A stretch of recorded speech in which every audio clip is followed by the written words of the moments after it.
Thank you. That was the question.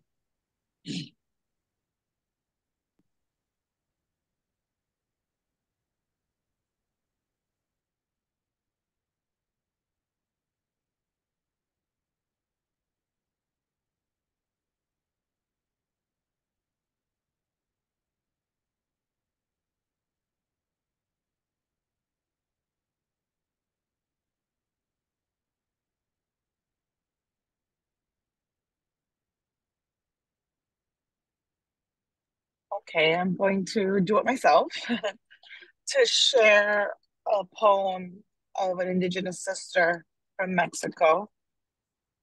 Her name is Elerina Sanchez. The poem is called Wildflower. And it says, I am like the flower that is born in the mountains, wildflower that clings to life in this asphalt town condemned to survive in a concrete jungle.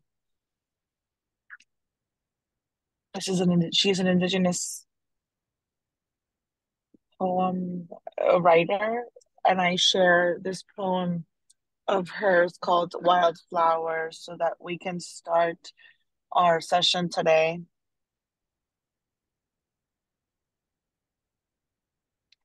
As you all mm, could join Moodle, we have a very special um, guest, Hema and Lore. Hema will tell us a little bit more about everything that has to do with human trafficking and the relationship with Cedaw. And Hema is the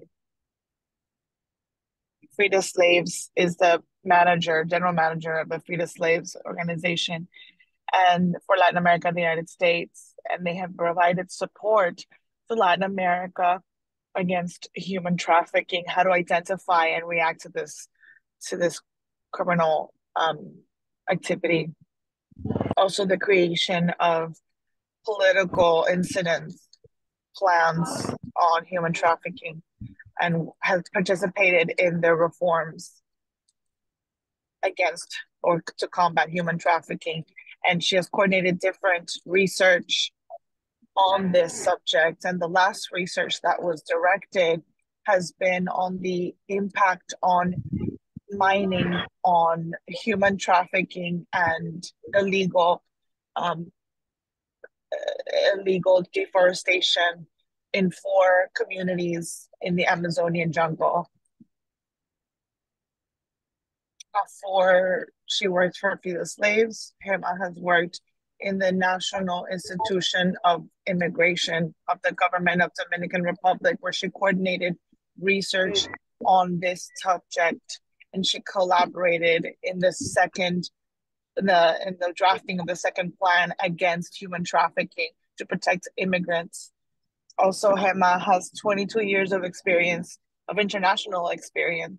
She's worked for different organizations, whether those are NGOs or United Nations agencies and governmental institutions from different countries, such as Spain, Guatemala, Bolivia, and Dominican Republic, always fighting for human rights and gender equality. In Guatemala, Hema worked very closely to indigenous communities as a forensic anthropologist to investigate, exhume, and research the victims on the armed conflicts in order to be able to identify and judge the people responsible for those deaths. She has a lot of experience. Today, we're going to listen to their words and participate in their activities.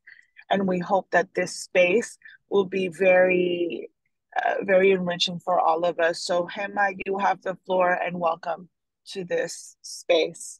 Thank you so much, Dunan. It's a pleasure for me to be sharing this session with you. I hope that this teachings and these lessons learned can be shared amongst all of us because I know that there's a lot of information in all of our countries. I don't know how much you know about human trafficking, but throughout this session, I hope that if you have seen cases in your communities or you have heard of cases, you can share them because, as you know, human trafficking has different modalities.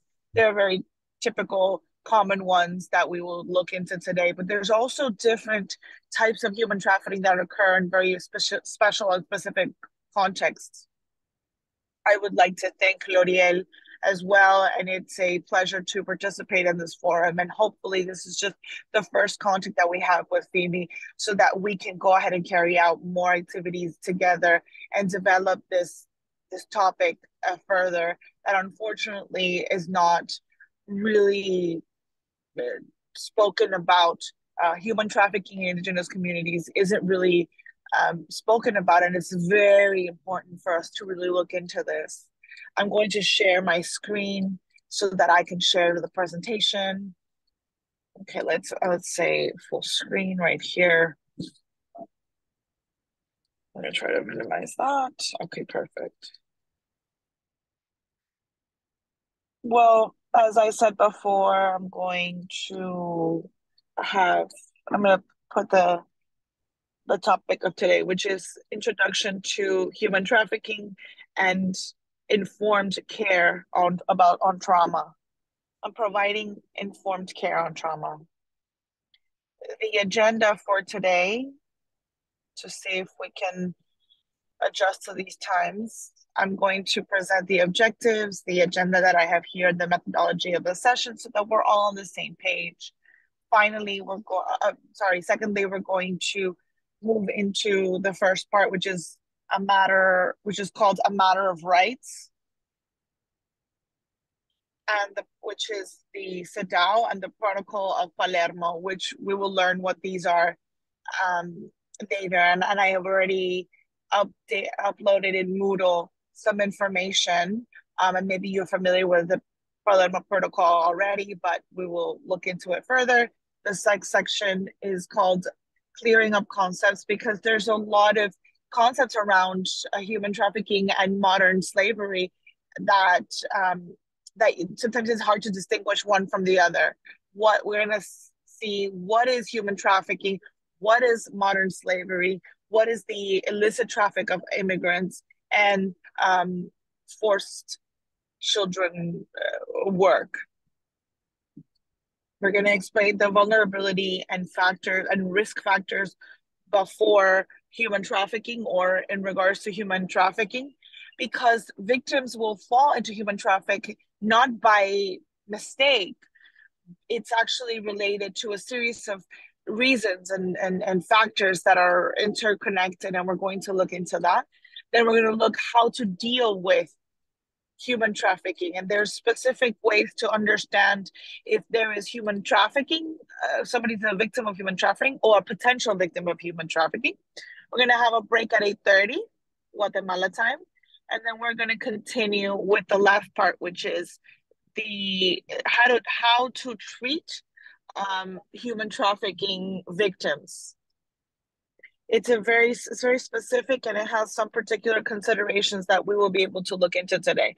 Finally, we're going to do a group exercise. We're going to divide the group in three: Latin America, Asia, and Africa, so that we can do a simple exercise to see if these concepts have really taken root, and if there's no doubts. I'm going to do a brief presentation of our organization called Free the Slaves. It's a United States NGO that it was founded in 2000 with the objectives of the millennium. And the purpose of this organization is to eliminate the conditions that allow modern slavery. We work internationally in different regions, in Africa, Latin America, and the Caribbean, in Asia, in Europe, and North America, and the Middle East. And the idea is to create a conscious and create awareness that modern slavery still exists. And there's a lot of myths around this topic, and people think that slavery is in the past, but we need to understand what is modern slavery, because it's not the same as historic slavery, but that it does exist. And our work also centers around creating projects throughout their communities or through their communities in order to avoid modern slavery and human trafficking. We're one of the only organizations that are working directly with communities, which is why we're very interested in having that community focus. Because a lot of the times, this is where this type of topic is dealt with at a police or institutional level, but no organization or very few organizations are working with directly with the community of vulnerable people or communities that are more vulnerable. The idea is to create it, to give them information, and to take the voices of these vulnerable communities to spaces of political incidents to create legal reform. We also have a model or a toolbox that is called that is called the voice of the communities, and part of this material has been shared with you through Moodle, and they're not complete because we have adapted this presentation very much. Usually our sessions are 5 days, 6 hours a day. So we were able to condense this information, so that we were able to transmit our knowledge in this session. I would like to let you know that throughout this session, you can ask any questions you want. This is a safe space. There's no good or bad questions. If you have any questions, please, you can raise your hand. You can speak through your mic, or if you would like, you can speak in the mic in your own language, and L'Oriel is going to give us the question. But if you would like to speak, just go ahead and lift your hand or raise your hand in Zoom and speak. We're going to go then we're going to finally do the work or the teamwork to make sure that we have understood the topic, see if there's anything that we can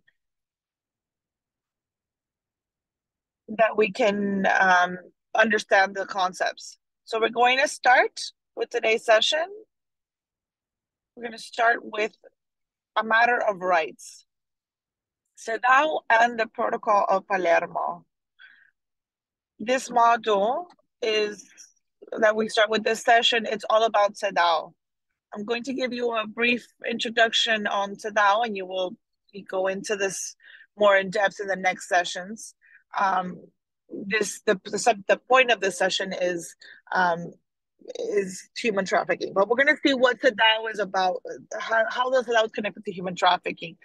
So Cedaw is a convention on the elimination of all forms of discrimination against women, and it was signed in 1979, and it came into effect in 1981.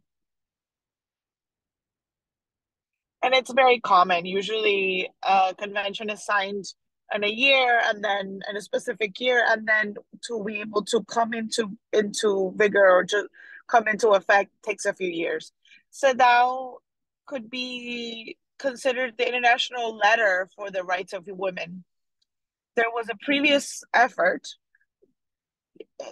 200 years prior, which is the letter of women rights, and I think it was the first.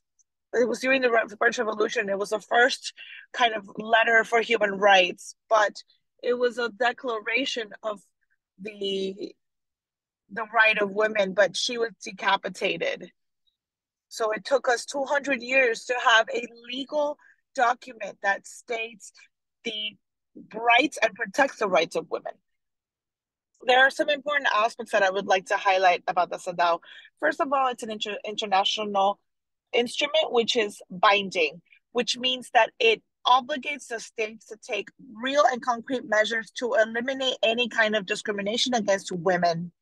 First of all, in Article 2, the first measure that it establishes is that you must incorporate the concept and the right of equality in all political constitutions of the countries.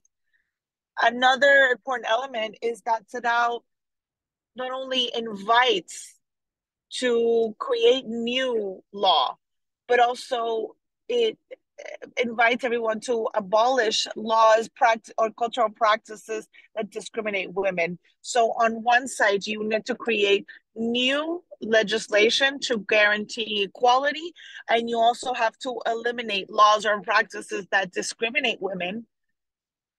And on the other hand, that you have to establish judicial protections or mechanisms that allow for or guarantee for the protection of women. So all these elements are fundamental for the party states to incorporate in order to be a part of the Cedaw, because it's a binding instrument. Aside from it being binding, there are other elements that I would like to highlight. Because human trafficking is also a felony that has a gender dimension, that we'll talk about that later, it is evident that human trafficking affects mainly women and girls. There's different kinds of human trafficking, but in general, human trafficking for sexual exploitation affects women and girls mainly. Although there are men as well, but the difference is abysmal. It mainly affects women, and then there's a gender dimension that requires for countries to incorporate the perspective of gender when trying to fight human trafficking, to guarantee the protection, the avoidance, and the treatment of victims. So you always have to incorporate that gender component. So the Cedaw in Article 6 establishes that party states will adopt all the appropriate measures, including legislative measures, to suppress all kinds of human trafficking or women trafficking and exploitation and prostitution of women. Another important topic, aside from the fact that it's binding, is that the Cedaw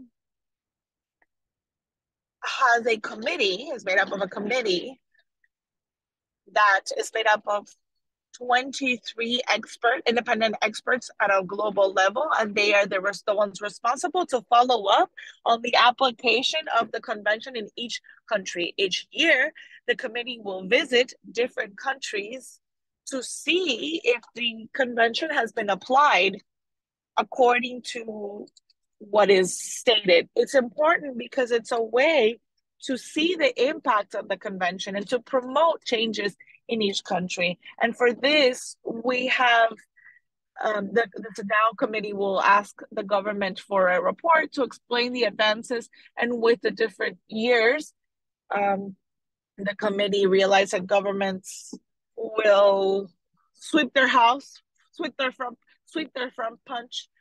porch, meaning that they sweeten their information. So aside from the government report, it's also necessary to have a shadow report where it's created by civil organizations that usually have a different focus, and they can explain the elements that need to be improved, the actual real issues facing the situation, so that you can really create real measures that are adjusted to what is going on in the country specific. And aside from the government report and the shadow report, the United Nations has also requested a report. All the agencies of the United Nations that are in the country are requested a report, and that allows to have 3 different views in order for the commission to have a complete picture of what's really going on in each country. Another important element is that in 1979, 20 years later, we proposed the facultative protocol, and it was good because thanks to this protocol, now we can present lawsuits against the committee of the Cedaw. It is a mechanism that we need to continue encouraging, so that is known by the civil.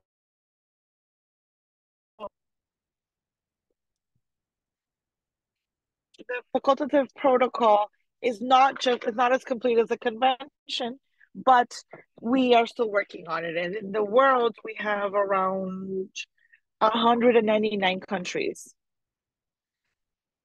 The signing countries.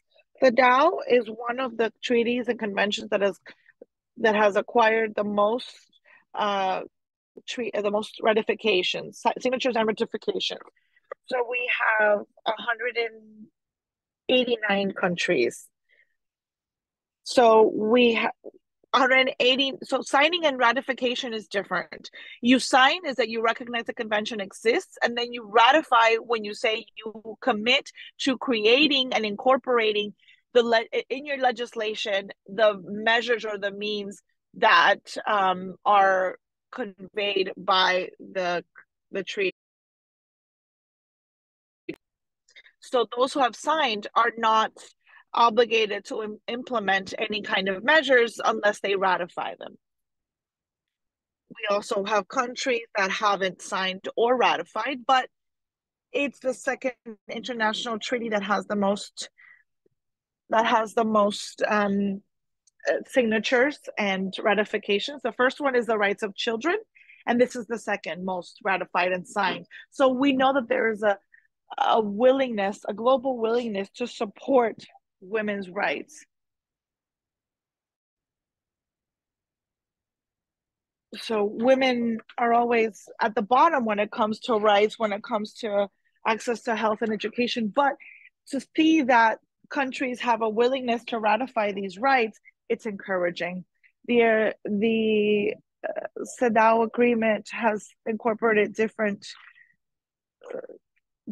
aspects, and now that we know that the world has changed completely since 1979 as a result of the reports and the revisions of the Cedaw committee, there are specific measures that the committee suggests that need special recommendations. Up to date, there are 39 recommendations. So the recommendation that is related to the recommendations that are based on adapting and enforcing the rights of women and girls. I haven't added here, but the last recommendation done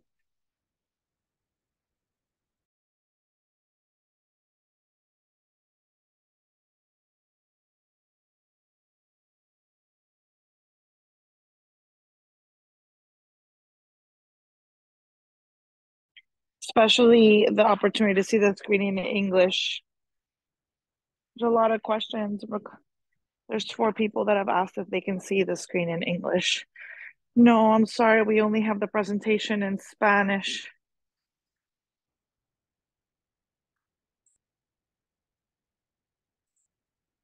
I'm sorry. The information is that we had it in English and Spanish.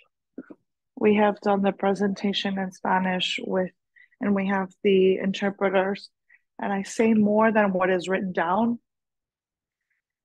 And what is written is just a reference from me, but those of you who speak English are not missing anything because I'm expressing more things that are on what is on the screen. So maybe for next session, we will maybe be able to have the slides in both languages. We take this comment to heart, but at this time we don't have an English presentation. But don't worry because I am saying more than what is on the slides. Okay, so let's continue. In regard to, something else, regards to countries that haven't signed, the convention is in Iran, Nauru, Qatar, Nauru, Somalia, Sudan, and Tonga. Aside from the Vatican, that counts as a country, and the Vatican hasn't signed many treaties, especially those that have to do with sexual rights, sexual reproductive rights. So I would say Convention 39 establishes specific recommendations to see or to guide the governments how they have to implement these measures to guarantee the rights of women and girls, Indigenous women and girls. These recommendations, as I said, are based on the Convention of Cedaw, and these articles that you can see here, Articles 3, 5, and 6. So it states that this treaty establishes that Indigenous communities are suffering from human trafficking due to mining and drilling operations, drug cartels, militarization of Indigenous territories, and other types of economic activities. This is in regards to the Cedaw, that, as you can see, is very linked to everything that is very linked to human trafficking. And really, human trafficking is considered as one of the worst means gender violence in the world. Years later, the UN called for the Transnational Organized Crime Convention in the city of Palermo, where they applied or approved the protocol to sanction human trafficking, especially when it affects women and children, which are the parts of the population that are the most affected. And what it wants is to regulate this kind of felony at a transnational level, because it's the kind of felony or crime that transcends borders. And that's why it's so important that we have a protocol that will encourage the collaboration amongst countries to really prosecute this crime. And it's important to have a common language to define amongst countries, to define illicit traffic, human trafficking. So the protocol exists since the year 2000, and the main idea of having this protocol is to have a global strategy.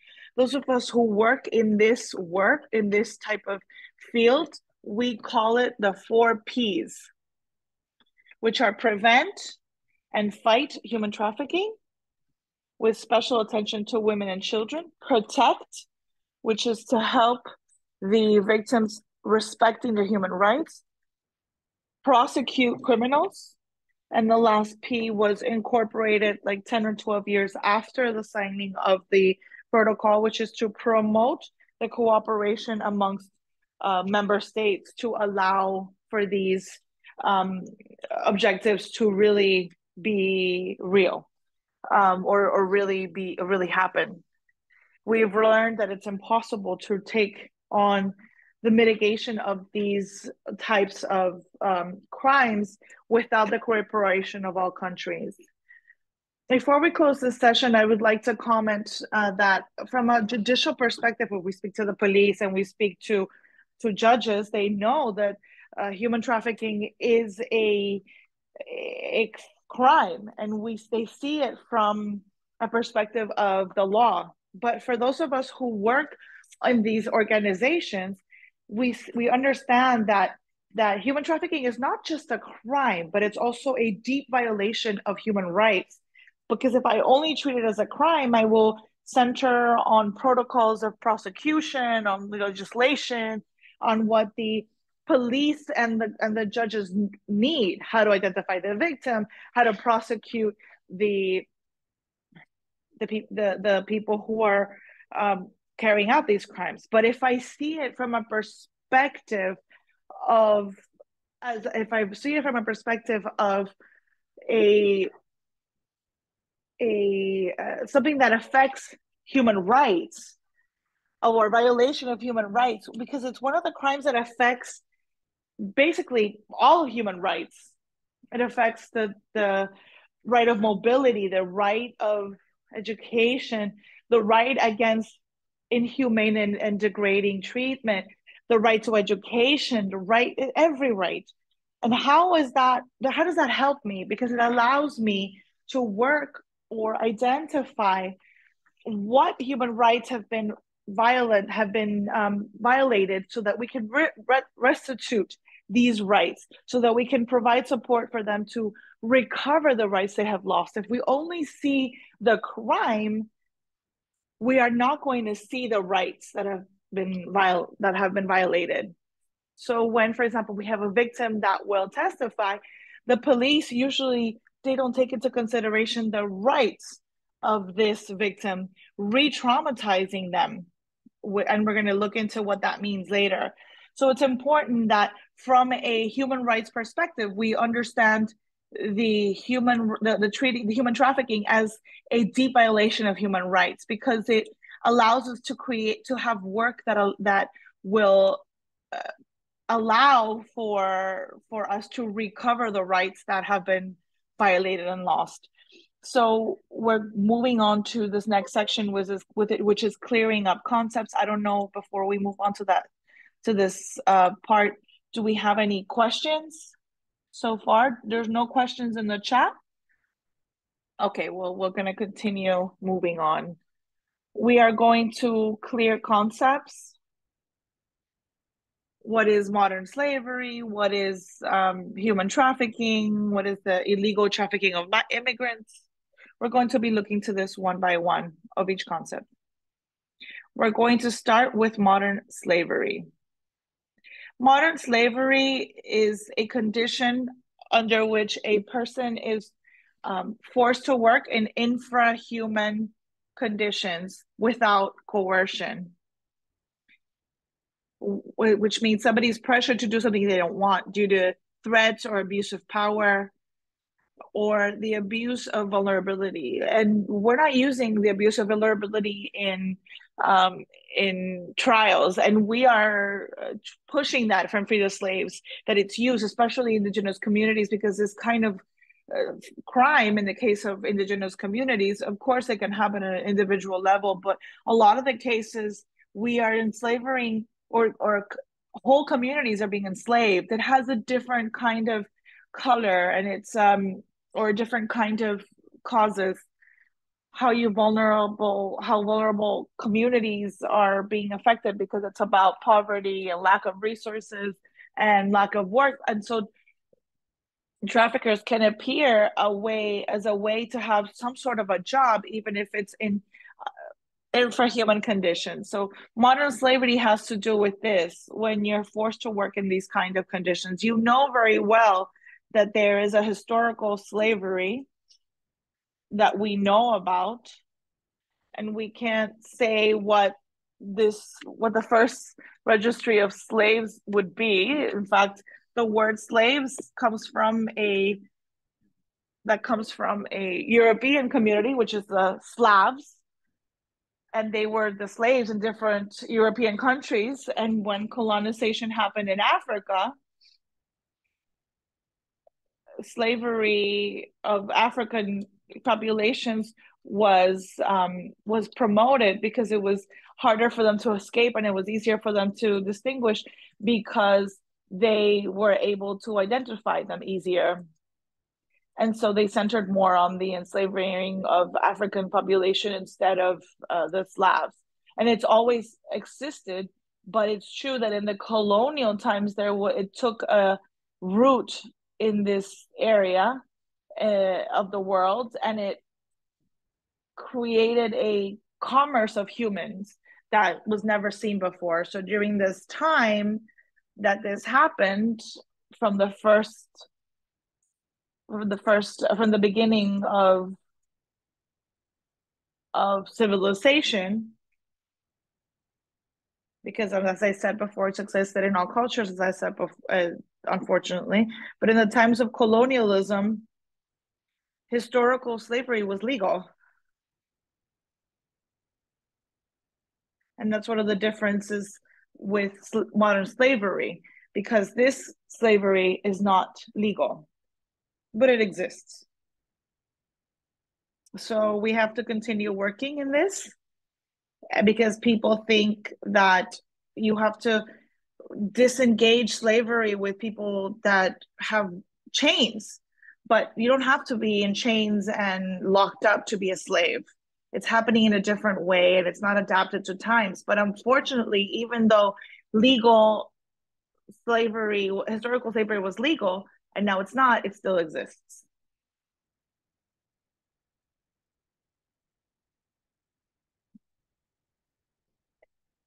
In their origins, slaves were treated as exchange goods. They weren't individuals. They had no rights, and they belonged to their owners.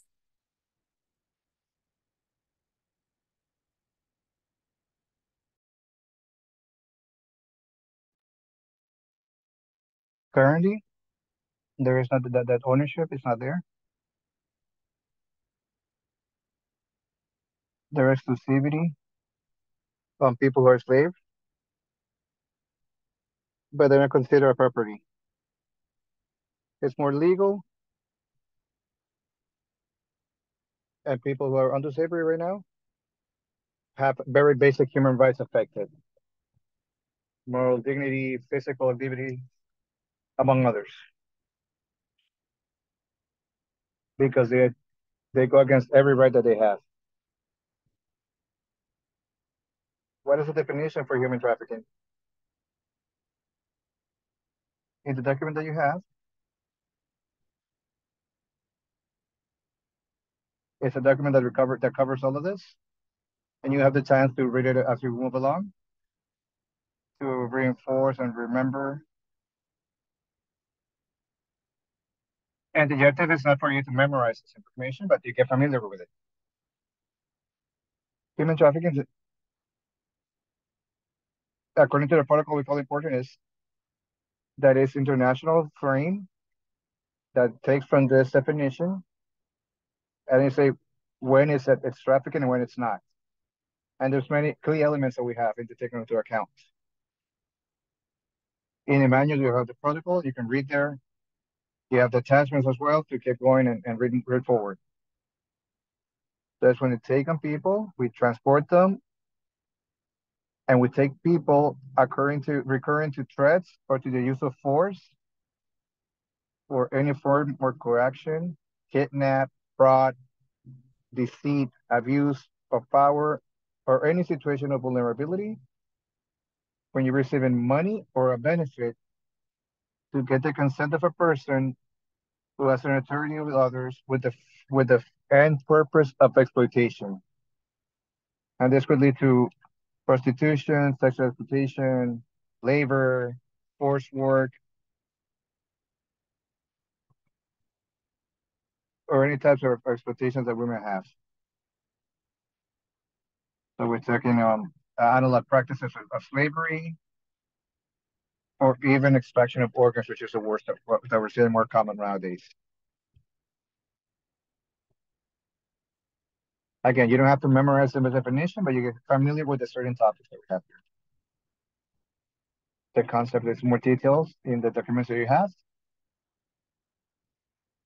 with this definition,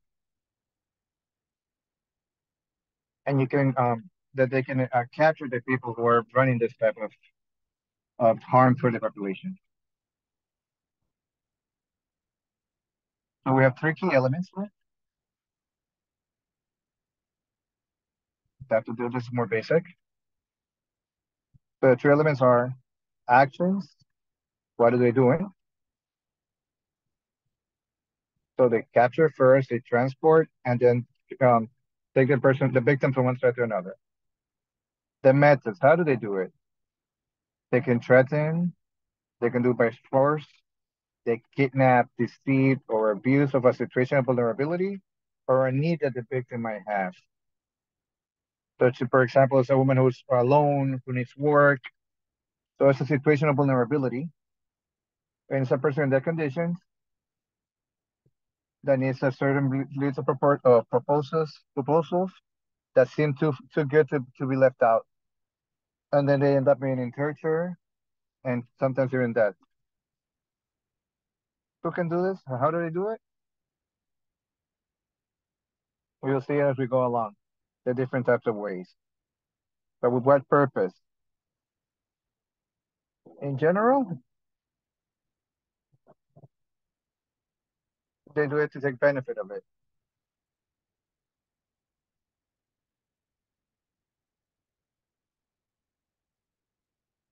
Yeah, the subtitles, the closed captions are available if you need them.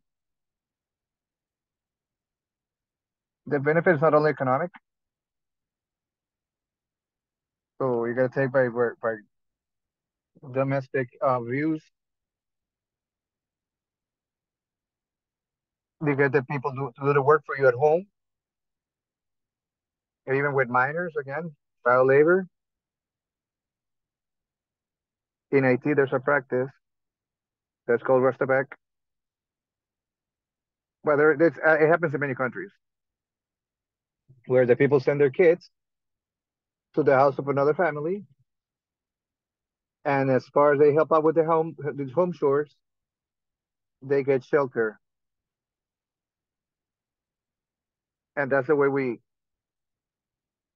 And then what we're looking at is an agreement, but in the end, it's slavery for the kids. So they're benefiting not only economically, but also has to do with favors with for the person being exploited. So these are the key elements. What do they do? How do they do it? And with what end? These are the ones that the lawyers and judges do to find out if it to define if it's trafficking or not. So let's see the types of human trafficking that we have, or how do we exploit a person? There are many ways. Some will come in more in depth.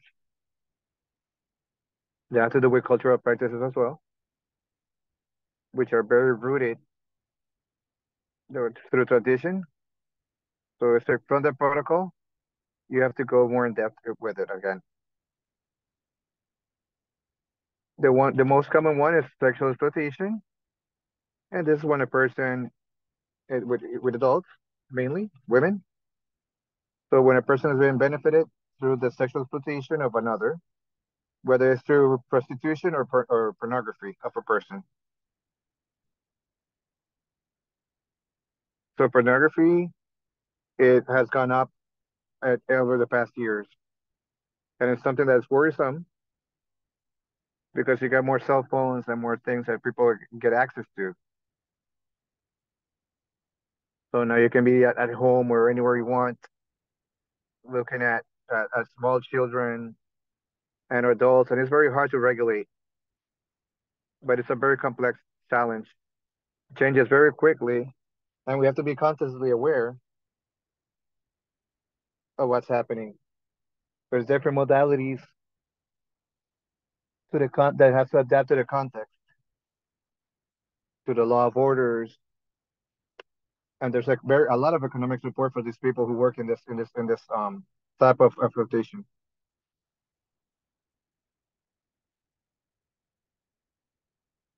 This is also with drugs and weapons. This is a big market.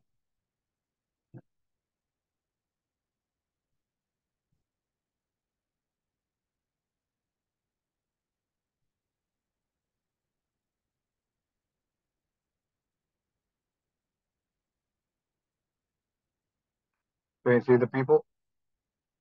So you see child marriage at certain ages. Some people have answered to me about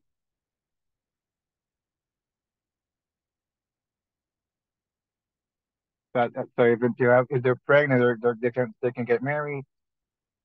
In this case, it's important that the legislation in their countries since 2018, 2019, there's been a big leverage right now to try to regulate this in terms of what age can happen. So child labor is also child marriages are also seen as trafficking.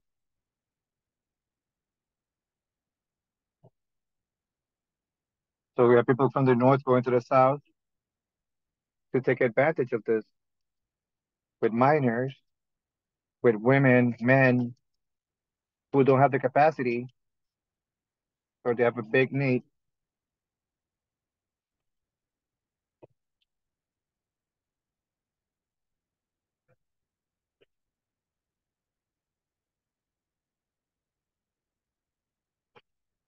And this is a type of human trafficking as well. The modality has to do with people with the purpose of the labor of the person. And then we have the labor exploitations where we have people to do domestic work without depriving them of their liberties or with a very low payment in very poor conditions. And it has to do a lot with agriculture, mining, construction, and related with women also in the free trade zones. And this has affects especially women. And these are the economic sectors that are where we see this more often. These are the ones where the main characteristic is this, where this type of things are not regulated. There's no laws that actually defends this type of laborers. Many times in agriculture, you don't have an agreement. There's not syndicates, so there's very little formality there.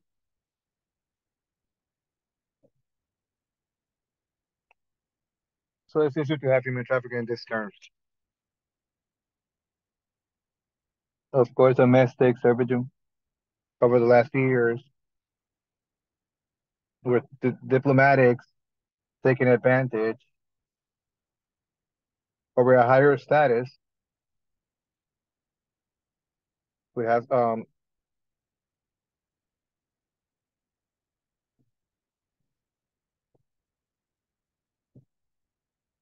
because it's done in a space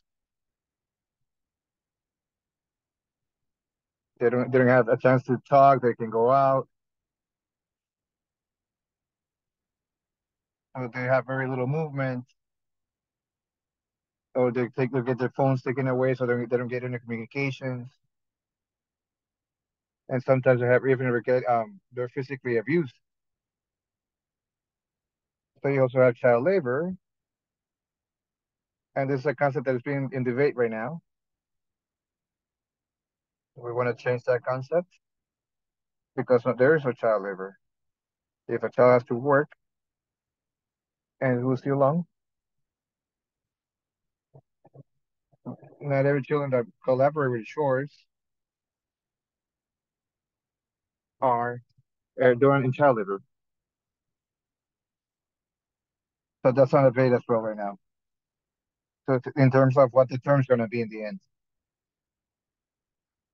that has to do with any work or activity that limits the children's childhood, and they can develop their physical or mental health and preventing their proper development. And this is very typical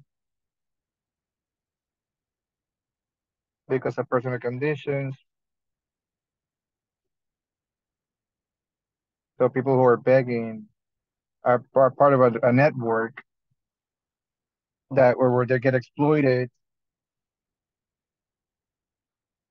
I worked this topic specifically, and you saw when you see people get some money, and then somebody will carry that baby, and then they'll go out and beg so they can get more money out in the streets. So there's this deal managed by a network of human traffickers, and it's something that we have in front of us every day, where we have children who are out begging. There's something called sexual exploitation, children's sexual exploitation in terms of spices or money.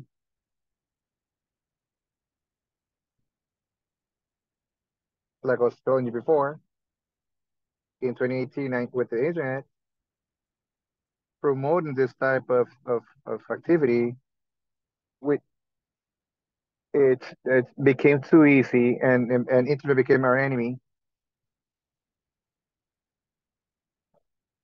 because it's distributed. I mean, even if it helps us combat it, it distributed tenfold and a lot faster to see this type of situations. Over the past years, after COVID, it was a big passage to see the abuse happening with minors through this type of activity. The one where you have forcing activity to do certain activities is very common. It's very uncommon, but it happens. Not many people know of it. And this is people who carry drugs inside their bodies, or and then people who die because the wrapping opens up and they can't fulfill certain activities. In this type of crime, has happening a lot more with minors now. They use minors now to even when if they do this, their consequences are a lot higher and the sanctions are heavier. So you see more of this case to see this type of crime with drugs nowadays. But you have everything. You can see everything right now. And this is linked to crimes. It's not always just the human trafficking. It's always combined with another type of crime. So usually have drugs or falsificating documents, and it's not only just the trafficking itself. It's always shared with something else from other criminal activities. Another one that is very common nowadays is to extract organs without their consent and transport them to patients who need it. Two comments that was in chat.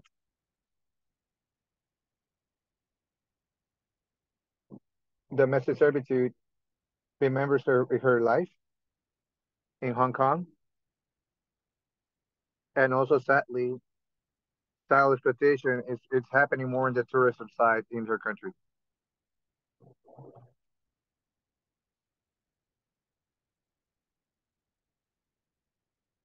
Where are you from? The person who made a comment about the tourism, sexual exploitation in tourism, child. Where are you from? Oh, I'm in the Philippines, Sagada. Thank you.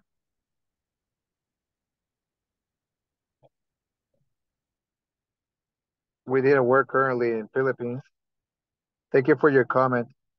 Yeah, we're trying to create the capacity in that area.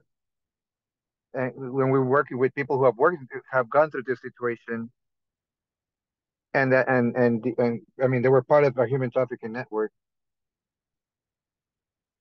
So it is important to keep making this awareness along this topic.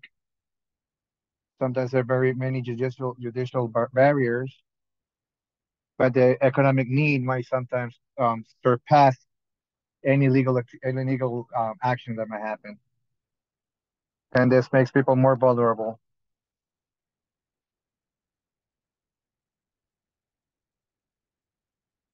Trafficking can affect any person from any country, any condition, any social status. But obviously, the information shows us that anyone can be a victim. But the most common ones are the ones who are dealing with poverty. And then also gender is also a choice, an activity that happens. So these are people who are running away from their homes because of abuse. And it's more probable that they end up being victims because there's a radar for this type of situations. And the networks are very keen about paying attention to those type of situations.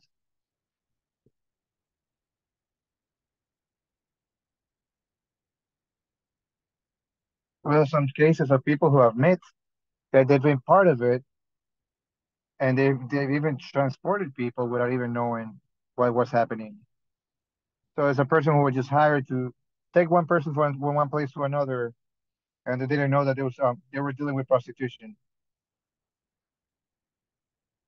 So there's a lot of people who are unaware of the type of situations of the process of itself, and it has to deal with women.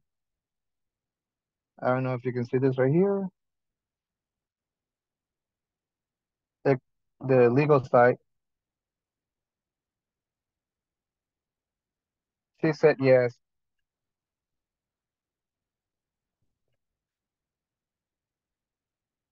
So the Palermo Protocol says as a legal consent,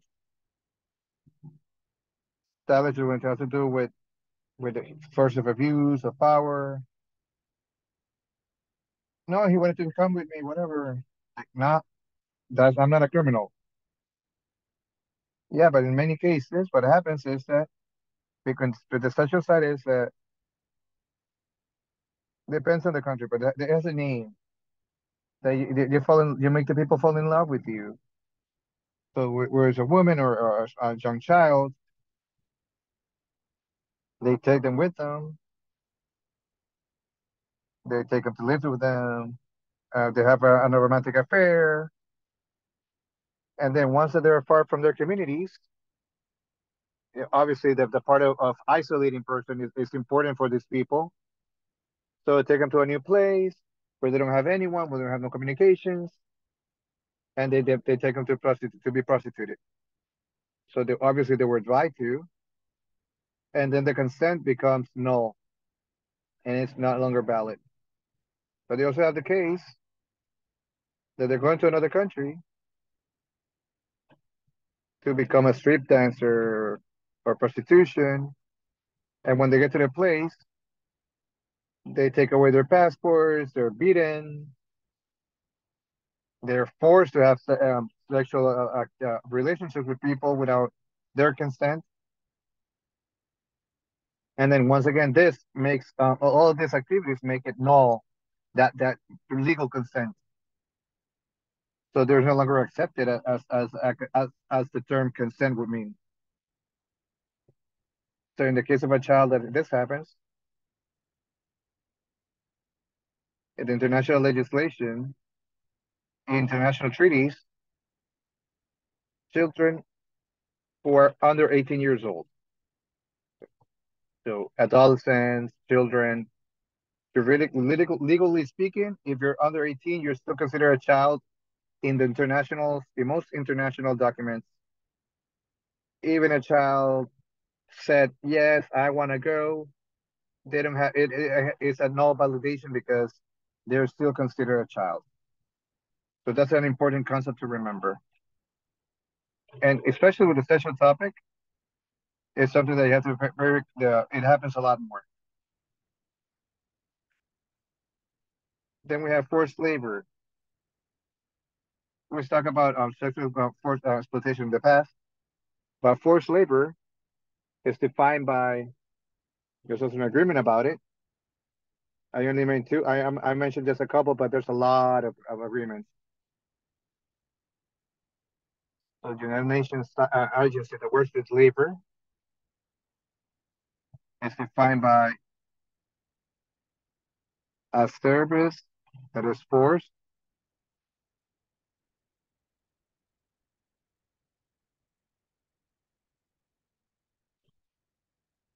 when it's not voluntary and the two components are not present.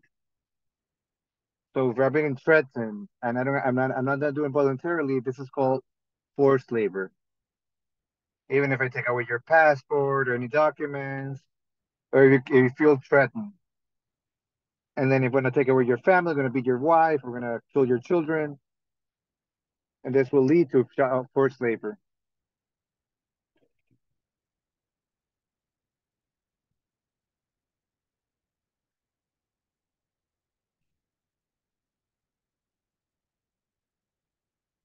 Why is this child labor? Why is this forced labor? Let me know.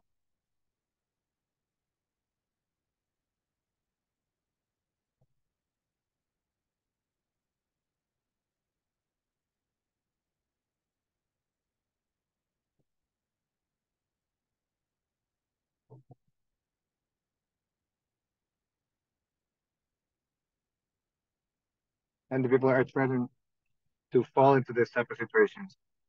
And it's very regular. And then people will not make the announcement. And this is why traffickers are easy for them to take advantage because people are afraid to step forward. What is child labor? And then definitions are very important because of this. So child labor is the one that prevents children and adolescents from their children and their potential and dignity. and harms their physical damage, their physical and psychological development. There's two key elements that we have to pay attention to.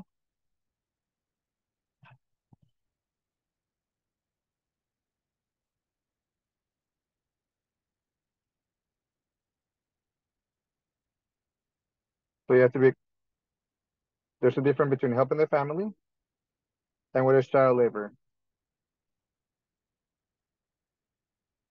If it's dangerous for the benefit, for the well-being of the child, if it's affecting or in one way or another their moral, mental, or physical well-being, so now in America as well, many parts of the world we have this present. So many places they use children for mining, the one that they use to make cell phones. They use children to go into holes where only like very small people can come in. They use birds in the past, and then the birds will go in and pull them. And now we use children to do this. And besides this, they work for many hours. They don't go to school. We have a project on fishing as well. And well, besides the bad harm, if they can't even swim, sometimes they fall into the ocean and nobody's going to rescue them. So they end up drowning. So if after school you can help a child, at home you can help out, even if it's collecting certain things. And there's a done difference when they go into holes where you have, or they're being exposed to chemicals or to the risk of being drowning. So it is important that the labor that they're doing, it does not intervene with their school, because that's a human right that all children have. So if they're forced to abandon school, or they don't have a time to do their homework or to play, then this starts indicating us that this is child labor.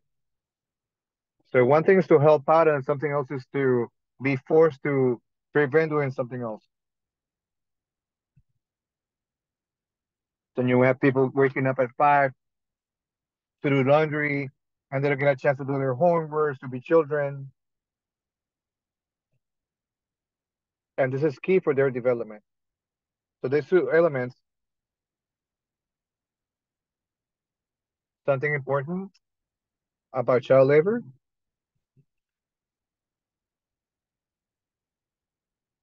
you always have to take into account that the data that we sometimes present is way lower than what's really happening in reality. Today, there's 160 million children and adolescents who are forced into child labor,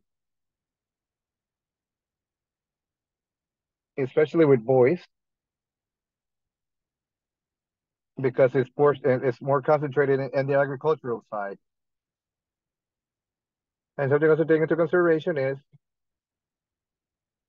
the worst type of conditions, according to the child labor description. So within this worst ways of work, so we have sexual exploitation, the commercial exploitation, and this is one of the worst types of situations that we have, especially for children, for girls. One of the last concepts that we're going to look into is illicit trafficking, which is different from human trafficking, but they go hand by hand, but they're not the same thing. And this is when we have the illegal entry of one person into our country that is not the resident or the permanent nation, with the purpose of obtaining direct or indirect benefit, or money, economic benefit, or something else. So I'm going to cross a border from one country to another, and not going into the country by the legal way. And there's already a network that works on this. who receive money for me to put you from one country to the next. So we see a people of people from Haiti that was going Panama, Colombia, were going through routes who are supposed to be safe. They're traveling with children, and there are many cases in which we have migrants who are desperate and cannot cross to other countries. And then when they get to the other country, the other side, there are people who are working more than 4,000 kilometers, and they don't have no actual conditions for them to be in this illicit trafficking. And then within the country, there's some type of trafficking that happens with this type of victims when you take them to another country, and then they get taken advantage of. So when this happens, it's usually it goes hand in hand with the trafficking. So if we take women from another country, in Dominican Republic, for example, there's a lot. It happened a lot of this illicit trafficking, who were then later exploited sexually, and especially in Europe and Spain, or because of the culture, they go hand in hand. But not always, but it happens more often than not. So they come into the country illegally. Once they come in illegally into the country, it's no longer a victim.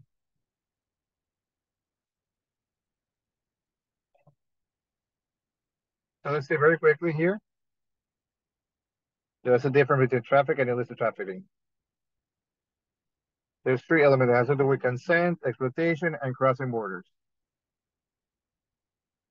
And when we're talking about human trafficking, consent does not matter. So if it happened at the beginning, it loses value once it got cheated on or violated a certain rights. But in human trafficking, in illicit trafficking, yes, people that accept to travel illegally, and they have different circumstances because there are armed conflict, natural disasters, social political situations, poverty, gender violence. People run away because of these type of situations. Because if I stay here, I'll die. So because of their need, because they're desperate to move and search their life, they'll go into this. But in human trafficking, there is no consent. Illicit trafficking, yes, there is. In terms of exploitations, yes, there's always as an end purpose exploitation. Well, whether in illicit trafficking, there isn't. Once they get to a certain destination, there's no longer a relationship. And if something happens, then that turns into trafficking.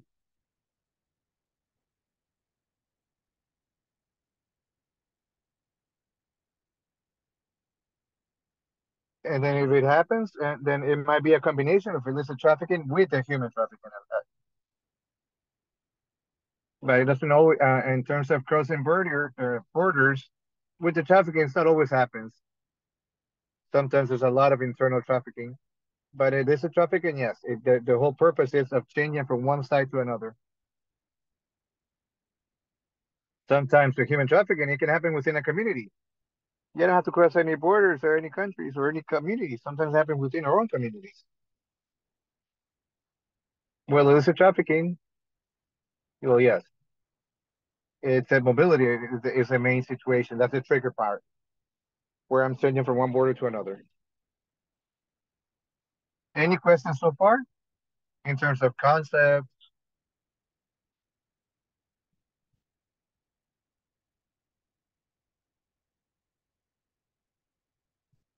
questions?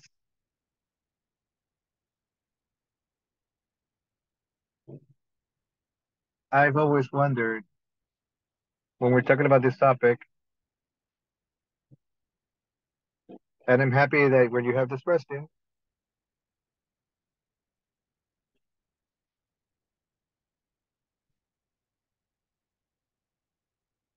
and this happens in your own community.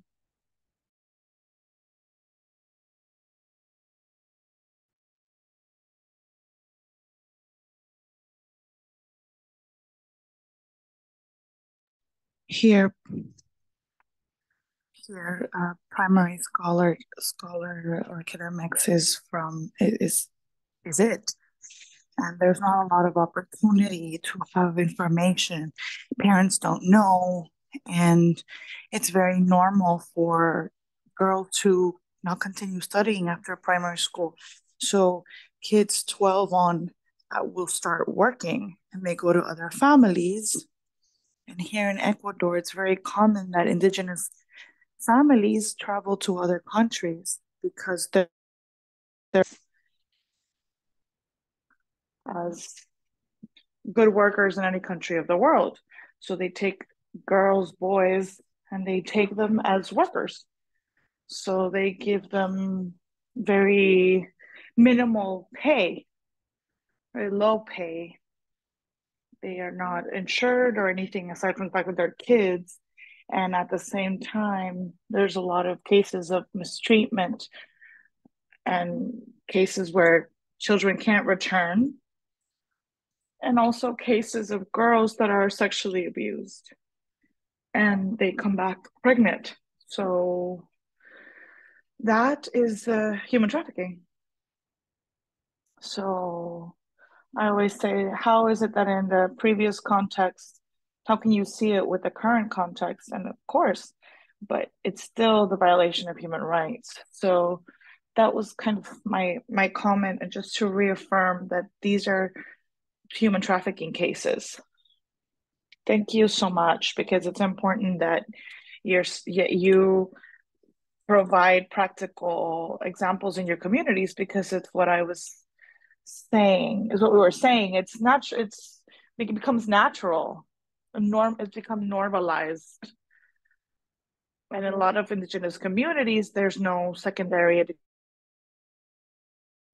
There is in some, but not in all of them. And most of the time, there's one room, and all the kids in different ages are in the same room with the same teacher, and it's very common in Latin America. And they finish primary school, that they really can't finish secondary school because there is none, and they're too far away, secondary schools, and they go to work.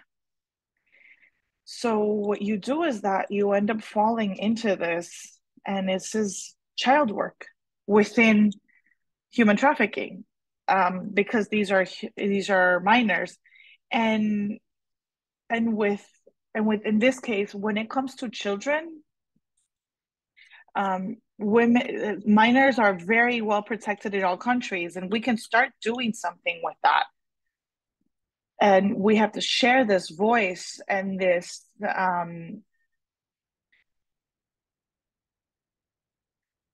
these needs to be really dealt with. I mean, we need to understand, and we need to share this knowledge. We need to create sensibility within the communities where we work, and that's fundamental to avoid these kinds of crimes. Thank you for sharing. Does anybody else want to share a different case from a different region, so we can enrich our experience in this module even more of the different cases? Anybody? Gila has her hand raised. Thank you so much for this opportunity to share the issue what happenings in my country, Indonesia. It's relevant with the second session regarding child labor, because in my culture, it is common that the children help the parents, after their schools, or it's obligation for them to help the parents. I'm trying to say that. For instance, they will help the parents in the cacao plantation, for instance. And I just want to ask you how you to define to restrict the definition of the children who help the parents with the child labors. because as I mentioned to you, that's the culture. Some cultures allow the children to works or to works with their parents after the schools, for sure.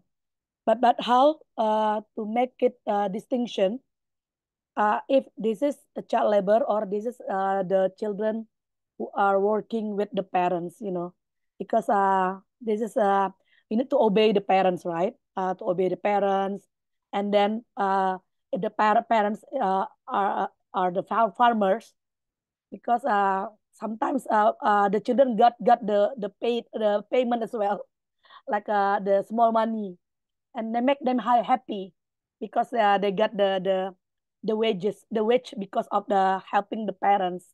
So uh, there is no clear.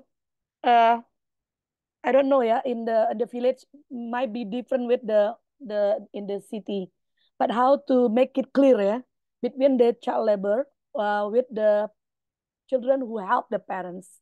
That's my question. And how to, this is about the culture as well, right? How do you see the culture of this like this? Children helping the parents, the obedience, thing like that. Thank you. I hope did I make sense? Thank you so much. It's a very appropriate question because we always have this dilemma. There are two elements that can help us to distinguish the situation. On one part, the mental, physical, and moral integrity of the child. For example, I'm going to give you some examples of Latin America, which are the ones that I know the most. Informal mining in Peru, in the Amazon region in Peru, where you use mercury, which is used to clean the gold nuggets, contaminates the water and makes people sick, especially children. We've had more and more cases of understanding that there's a huge impact on children's development, and we've even had children deaths. So if there's a work that implies a physical, moral, or emotional risk for the minor, that's an element to consider. Another element to consider is that when doing this work, they abandon school. But as you were saying, and we've also seen that in Latin America, they do go to school, but then when they get home, it's only hours for working. They don't have a space, which is part of their rights. Children need to have time to play. Play is fundamental. It's a type of development. It's a means of development. And if that child goes to school and then in the afternoon only works and then wakes up super early in the morning and has no time to share with other children, doesn't have time to do their homework, we can see that this is a case of child labor. We also have to look at the legislation of our countries because each country has a different legislation. We have to see how it's defined, what are the criteria, because at a cultural level, there's a lot of challenges, and it's not bad to help your parents as long as you don't leave school and you don't stop developing as a child, because that also leads to learning. We have to see where that fine line lies. If there's a child that is constantly working, constantly doing things that are chores, and then they go to school and they never play, they never interact with other children outside of school, then we have a case. We need to see what's happening, and we have to ask questions to the right people. And the most recommended situation or the most recommended actions is to generate conscience in communities. And the thing about parents is that they grew up doing the same thing. So to be able to change those cultural traditions, it requires information. And sometimes it's even easier to change a law than a cultural practice, and you have to so then meet with the community leaders, make sure you speak to the community as a whole, make sure that you inform families, help them understand that there needs to be specific basic protections for the children for them to develop properly. If I have no more questions, we're going to continue with the next section, which is vulnerability and risk factors. Wait, I would like to share a case or an opinion if we have time. Yes, of course. Thank you. Good morning, and thank you for sharing this presentation on these facts, and especially for helping us to clear up a little bit of the concepts and to learn to differentiate between things that are human trafficking and child labor. And I was with this information looking at cases in my community. I am from an indigenous community in Huasteca, in Hidalgo, Mexico.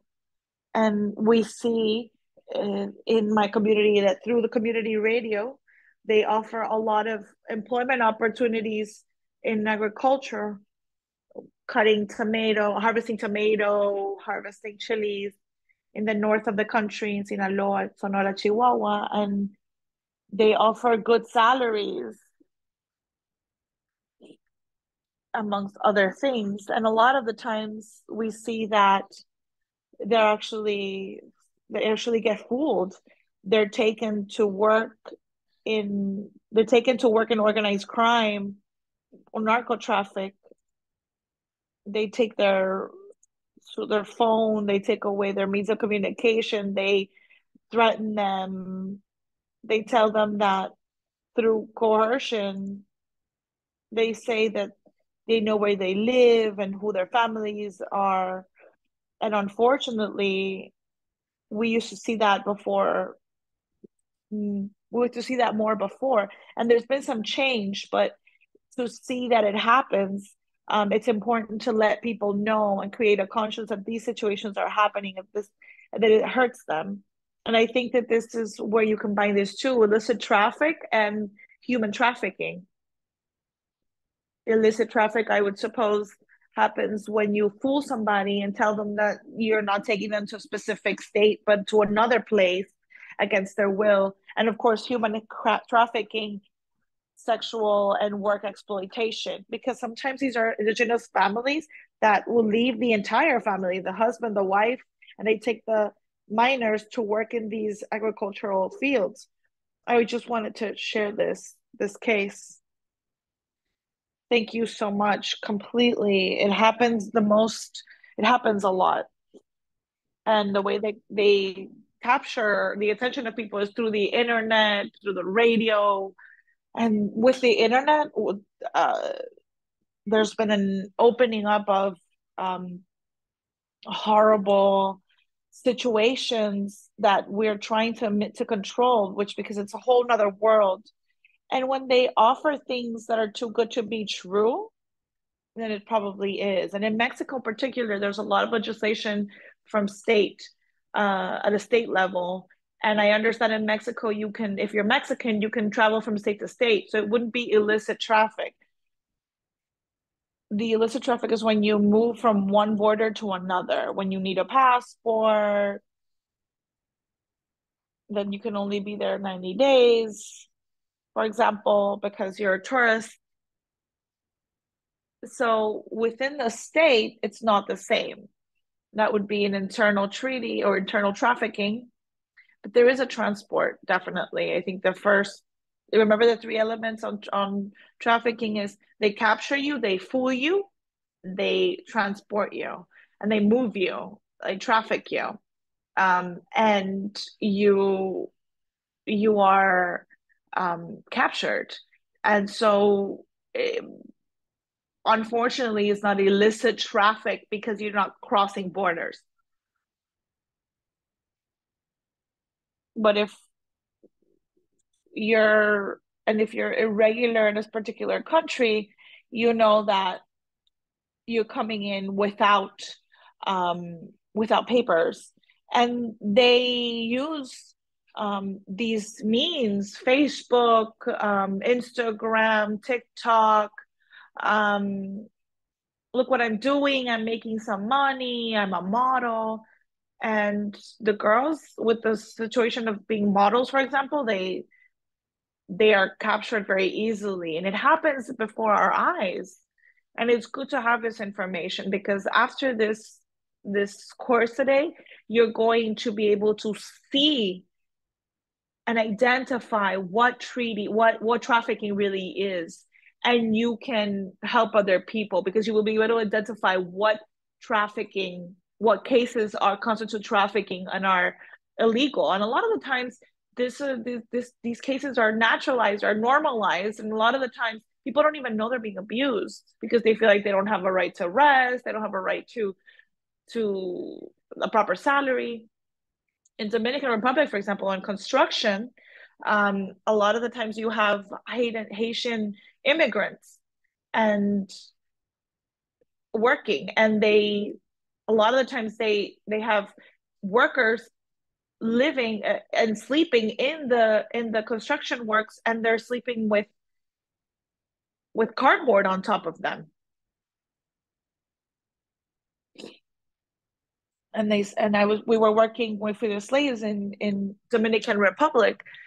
One of the workers would say that they thought it was perfect to be able to work on the work site, because that way they didn't have to go and sleep at a hostel.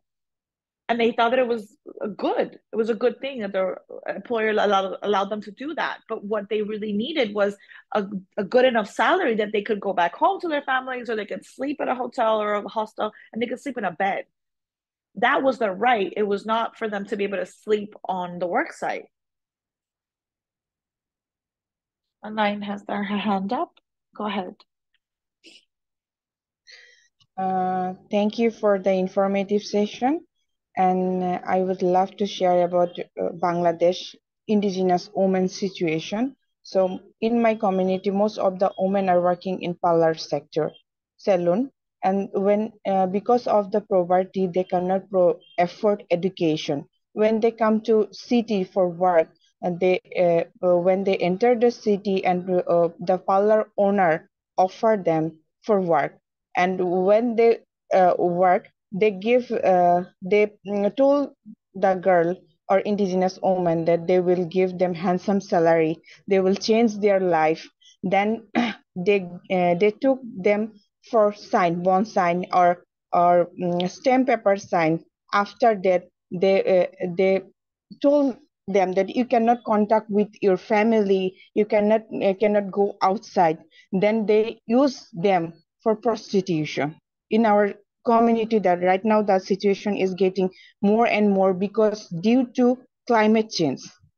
And climate change, our main occupation is catching fish. Due to climate change, we cannot catch fish and we cannot earn. So girls are come to city for work, and the situation getting worse right now, our community. And I have a question. We always talk about modern slavery in physical form. Is there any psychological control also the part of modern slavery? Is there any example of psychological control? I want to know about like psychological control, or often vulnerable community take advantage from vulnerable community. It's also a part of modern slavery. Is there any example of that?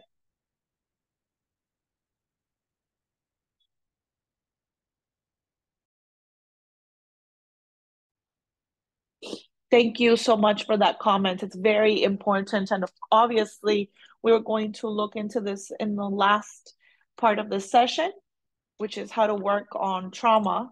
Trauma has to do with the psychological impact of the psychological abuse, and the impact that generates in victims of sexual abuse is huge. There's a cognitive disassociation, which means that the victims are not able to see themselves outside of that environment, and they can't distinguish that they're suffering abuse. Sometimes they're rescued and they go back with the abuser.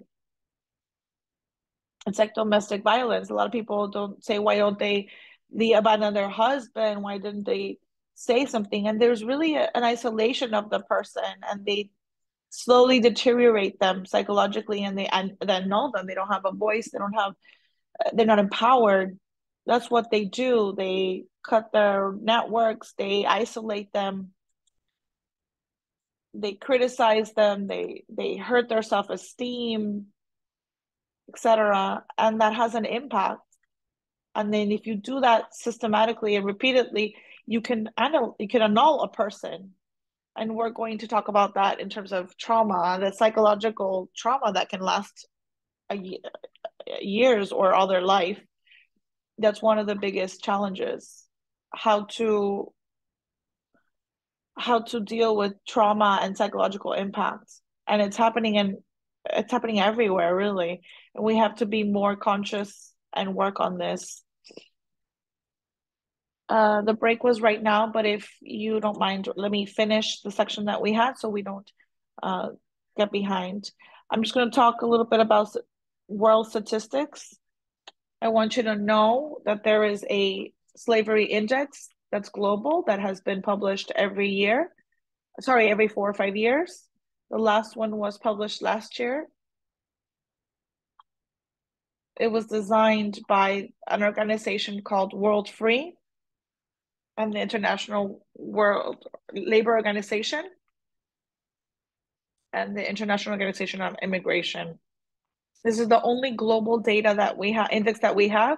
There's a lot of statistical gaps and challenges, but it is a point of reference. In this last report, we can see that there are 50 million people who are living in modern slavery, and that is alarming, especially because it's 10 million more than the last report, which means that this is growing. Obviously, the impact of COVID placed people in a situation of vulnerability, which has contributed to this number increasing, and it's helped the traffickers because it's one of the most lucrative businesses in the world. Out of this 50 million, 28 million are forced labor, 22 million is forced marriage, and around 12 million are children. Here you can see the colors of the countries. As the redder the country, the more cases we have. Now we will see more in detail the regions. Here we have divided it by regions. This is the dark gray is modern slavery, but if we divide modern slavery between forced labor and forced marriage, we see other characteristics. Arab states are the most flagrant, where there's a huge difference, because in a lot of these countries, the states condemn forced. There are sentences where people are sentenced to forced labor, and that is illegal, but not in these areas because it's part of the law. But also in Central Europe and Asia, forced labor. After Arab states, we have Central Europe and Asia have the highest numbers of forced labor. And we have to be careful with data, because here in America, we see that forced marriage is the lowest, but we have to look carefully at this, because it's very difficult to take note of this situation, because a lot of the time it happens, especially with minors, forced marriage, especially with minors. And there's countries where culturally this happens, but in the Americas it's not cultural or it's not legal, but you can see how that happens with children and with adult women as well. But because it's not registered in a specific place, it's hard to tally.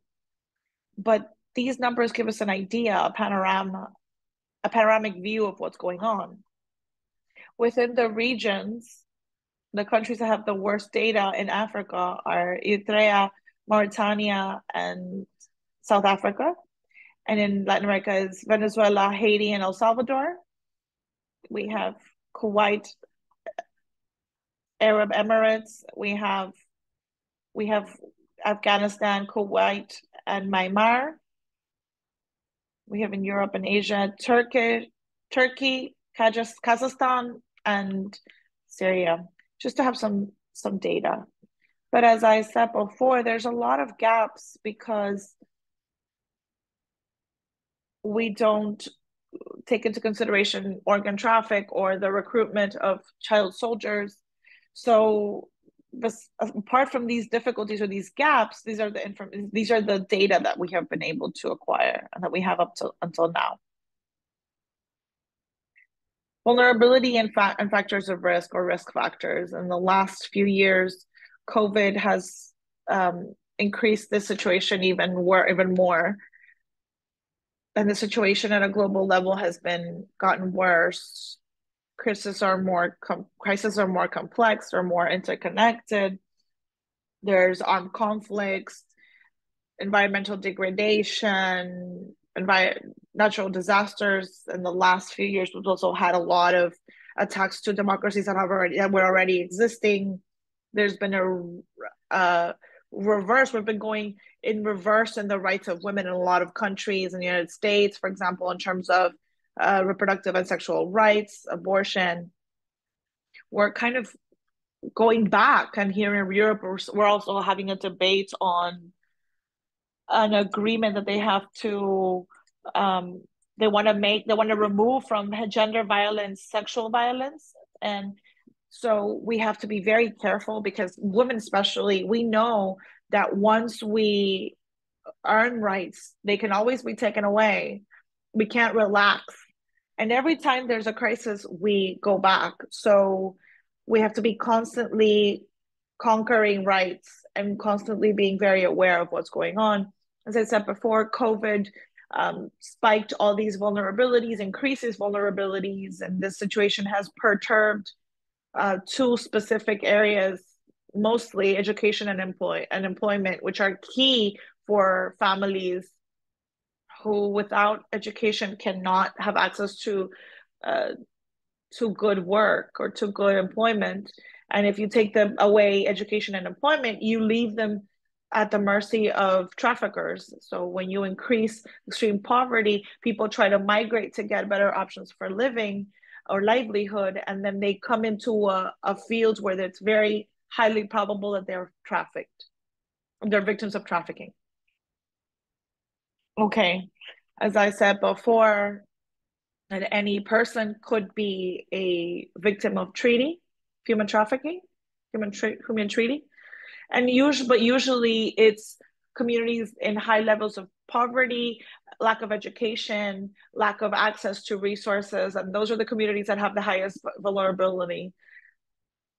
And so human trafficking and high levels of vulnerability are incremented through lack of education, political instability, and lack of resources or access to resources. And these are the factors that generate or create the conditions for communities to be victims to trafficking, which is why we need to research what are the causes that create that vulnerability, that generate that vulnerability, to eliminate the causes, the root of the problem. So in the world, there are 476 million indigenous peoples, out of which 238.4 million are women. Regardless of this, or regardless of the fact that indigenous communities represent only 6% of the world population, they still represent 19% of the population in extreme poverty. And if we look at this with the lenses of gender, of that 19%, most of them are indigenous women and girls. So we know that ethnic stereotypes increase the vulnerability of indigenous populations, or indigenous communities, because it affects all kinds of the aspects of life. We know, for example, that the life expectancy within indigenous communities is 20 years less than the rest of the population. They don't have a recognition of their properties, of the property of their land.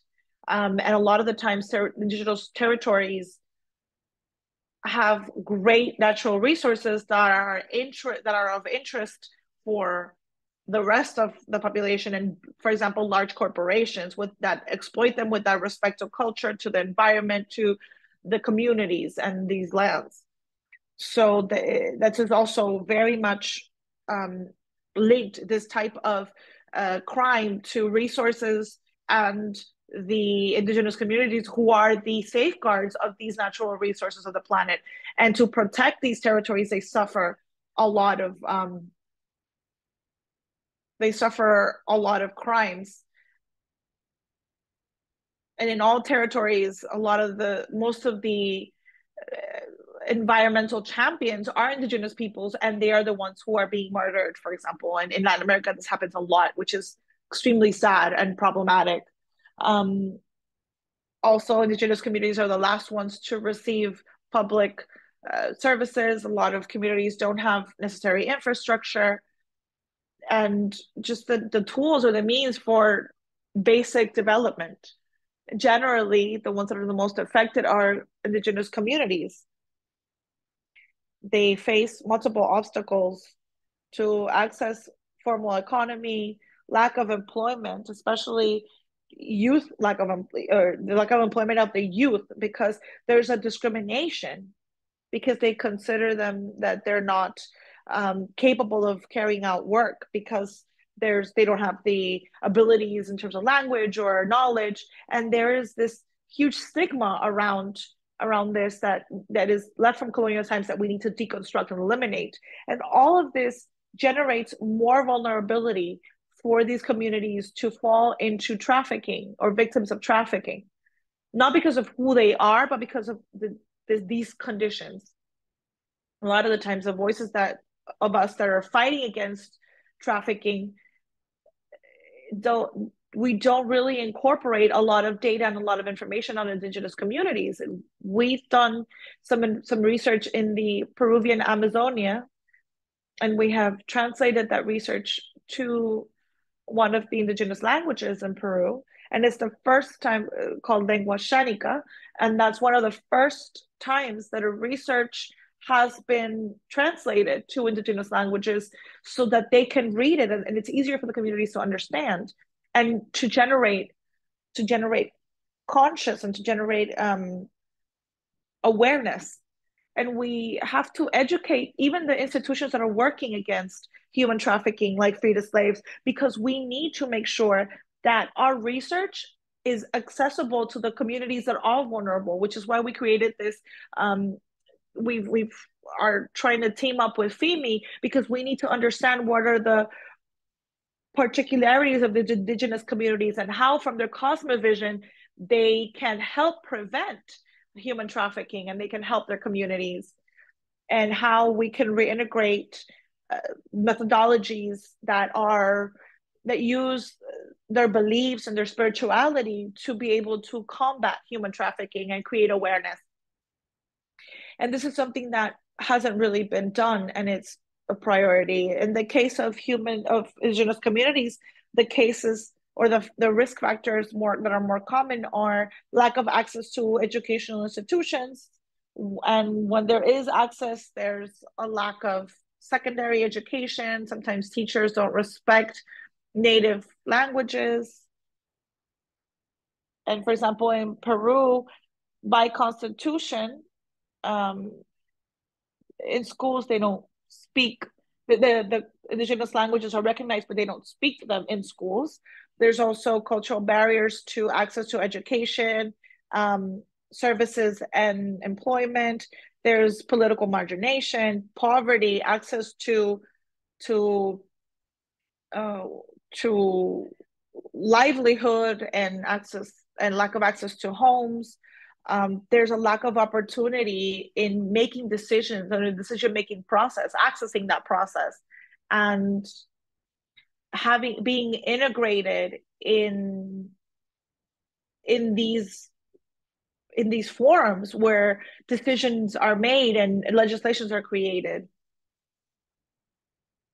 And countries are obligated to carry out public consultations or public forums in order to make changes in the legislation that could affect or that has an impact on their communities, but this isn't done. And because there's no access to employment, there's no development of their communities, then they are at the mercy of traffickers.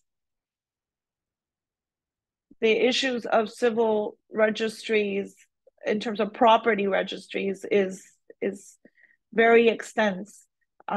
There isn't a civil registry of babies who are born, of properties and who they belong to.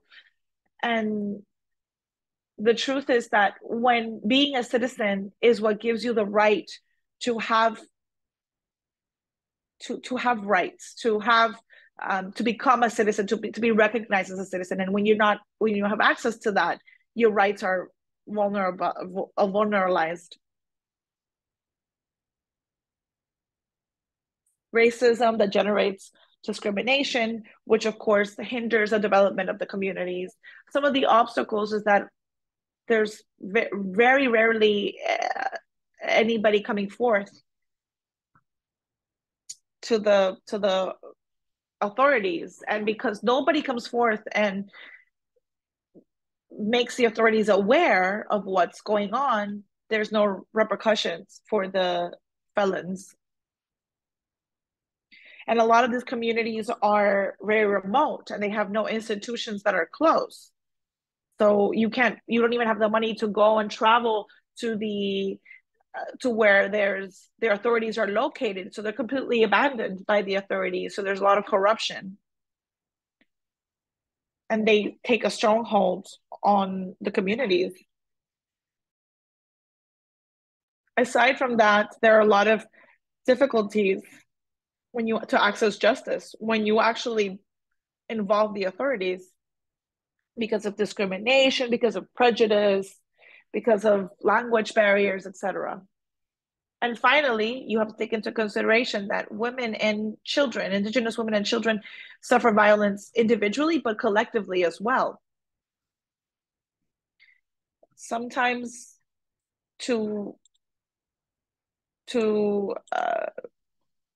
in armed conflicts they use women to hurt the collective, to hurt your contender, to hurt.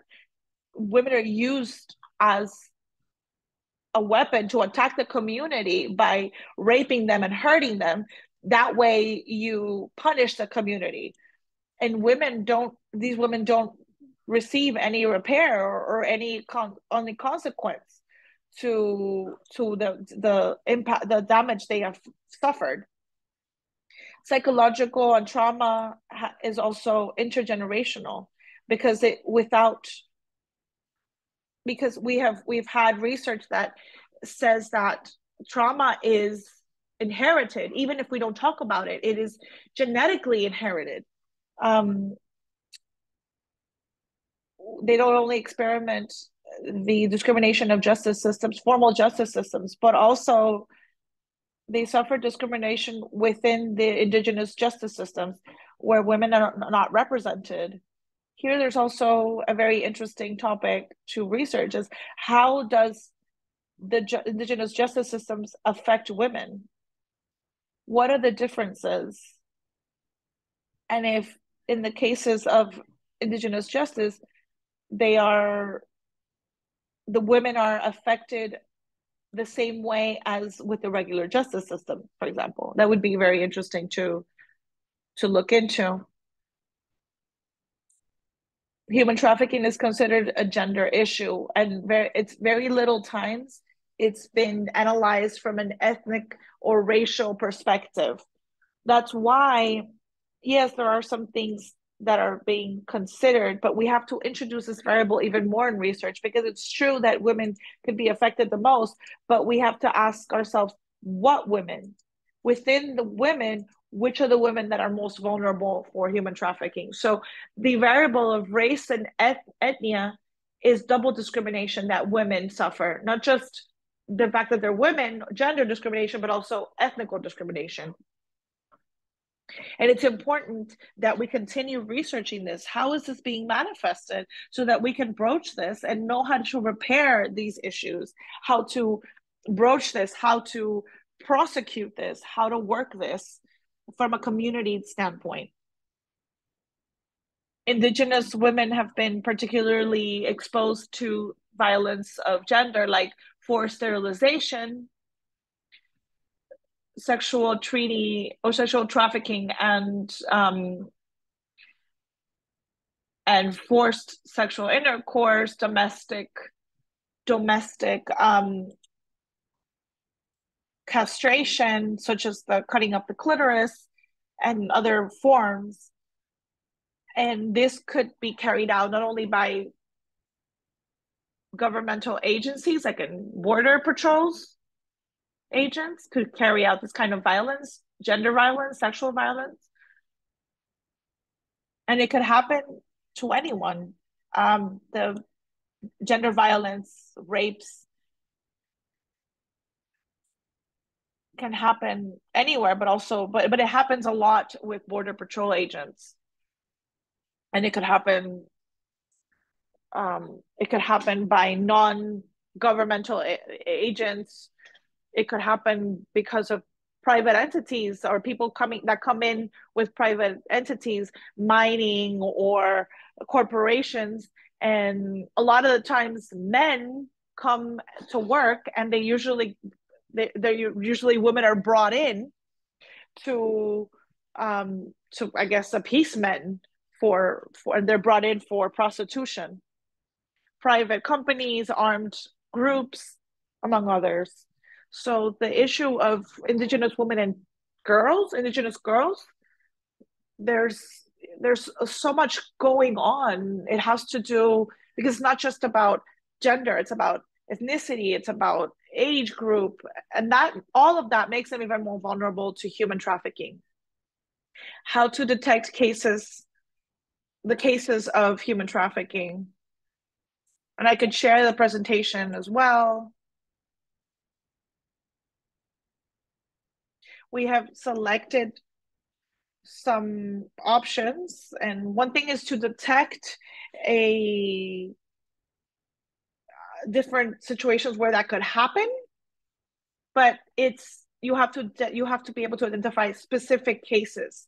For example, working more than 8 to 10 hours a day when there's no free days, when you have very little pay or no pay, when somebody else manages your money and you can't manage or have a decision on your money, on how to use your money, when there's no mobility, when you live where you work in very precarious conditions, if there's a lot of control and security in the place of work and you retain your documentation, when there are threats, when you are forced to work to pay off a debt. This is classic ways of abuse. When you are obligated to consume alcohol and drugs, it happens a lot with sexual exploitation. When they don't allow you to communicate with friends or family, when they cannot leave the work freely, if they work in dangerous conditions with for example, no EPP or security equipment in mining, in agriculture, and that ends up in mutilations and bodily harm, underage work. How to identify cases of treaty related to sexual exploitation. As you know, in a lot of countries, prostitution is legal. So we have to distinguish this well. So we can't if they get to can client. Say no to clients when they're If it's a minor, minors. that's human trafficking. If he takes money for text, and they're using contraceptives, if they take money from the client or a small part of it, if they don't receive money from a client or a small part of it, if they receive a threat or is physically violated,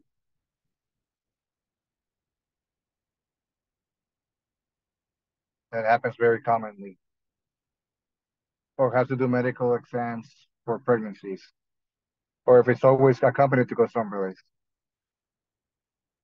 If it's a minor, remember we mentioned people being 18 years old or younger. So if a 5-year difference is considered there. How to identify victims of human trafficking?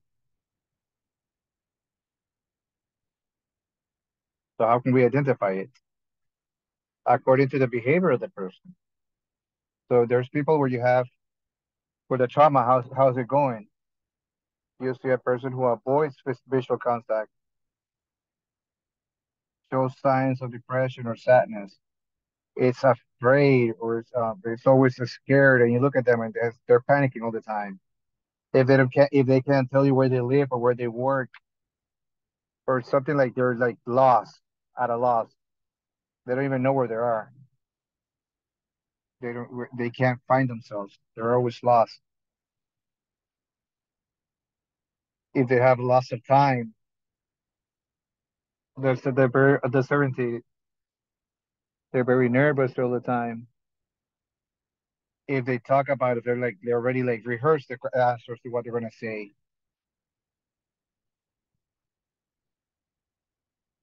Or you can say somebody that they don't look trustworthy, and these are indicators that lead you to believe that this person is a victim. So we have signs of sexual abuse or physical abuse. If there's signs of substance abuse, physically, if they look malnourished or sick,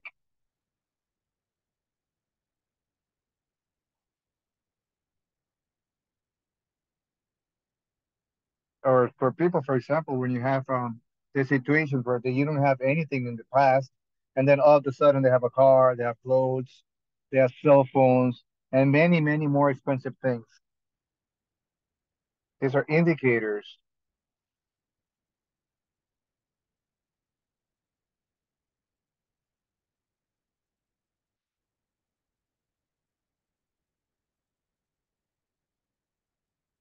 And then sometimes just one variable is more than enough.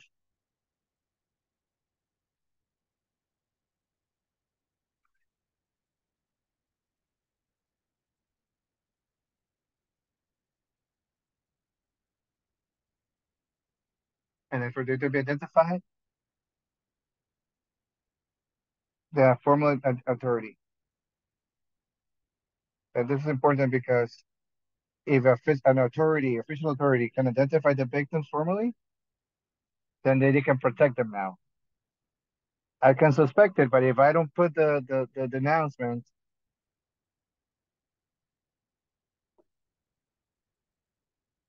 so now that you can have an anonymous tip, you can just cut a hotline, and you don't know who's talking. I mean,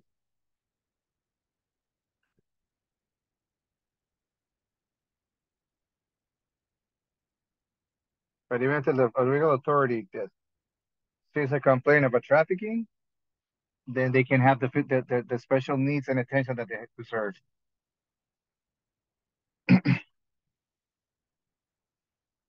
And then it's the police who can then follow along and follow up on the situation and help the psychological part, and give the proper care and attention to the person.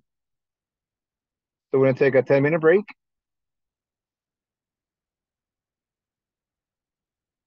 I think we'll probably do 5. So we'll take a 5-minute break. All right? 5-minute break. 5 minutes. And then we go towards the end.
All right, we want you to come back, please, so we can begin already. We're going to start the last part for today's session. I'm going to share with you a video, and it has subtitles in Spanish, so please pay attention.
Este es un pequeño video.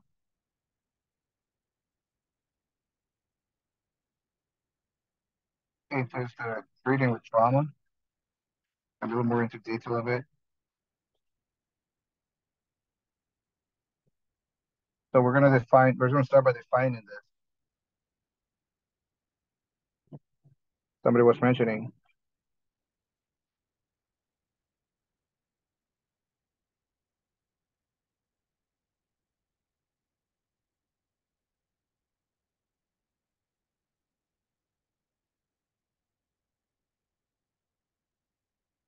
social, mentally, or spiritually, even after the event or events happen. There are many types of physical trauma that deals with. It can be a car accident, and how that affects a person in the moment.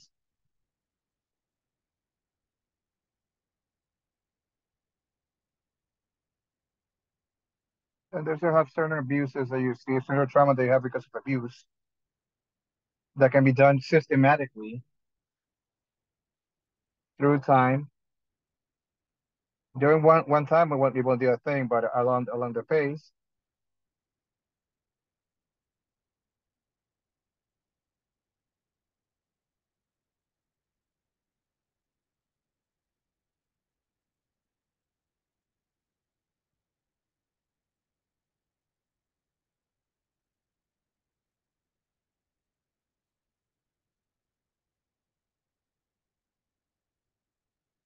that has to do with behaviors,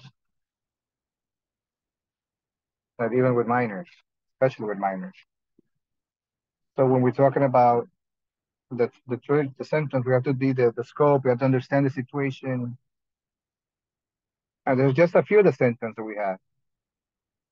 There's people who have a lot more than this, all of this, some of this. There's constantly an investigation, research happening around this.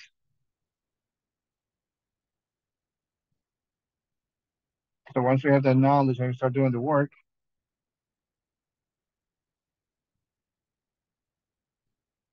the professionals that do with this, it's another psychologist.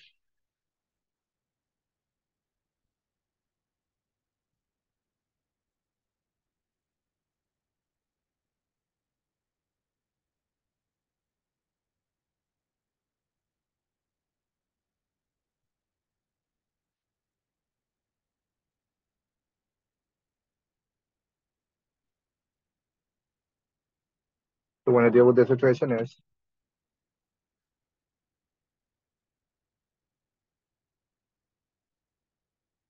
with the well-being of the victim.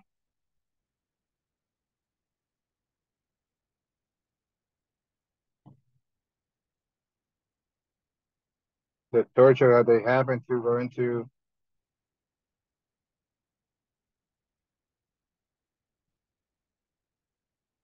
then with a lawyer, then with this. So all the situation they have to deal with to separate the memory, it's hard for them. So the caregiver has to take into account the concept, the victim of the situation of the victim, and they can have erratic situations. And they will take into these situations into account, and they will leave the place.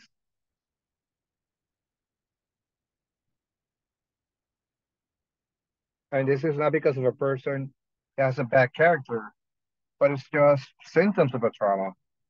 So you got to be capable with that situations. So they have difficulty regulating their emotions. So you have people who have sometimes of explosions. They can be angry. They could be sad. I mean, all of these emotions all covered together. There are many negative changes in their auto-perception, their self-esteem. People who have difficulty trusting people, and then and it's hard for them to get over the challenges of life when you have even if for more daily situations that it might be with a low self-esteem. So even people who are like they used to trust them now after the situation, it's very difficult for them to let go. And then there's a difficulty to establish and maintain relationships. I have a lot of guilt, a lot of shame, even if especially when it's a sexual exploitation, it's something that you have to deal with when they go back to their communities. So now they feel guilty of the situation that they were in, and then they feel ashamed as well with what's happening. And so the community now has to support them, help them out. So even if the community does it or not, then that situation is there though. The cruelty of this type of situations, the psychological side of it, when you feel completely harmless, useless.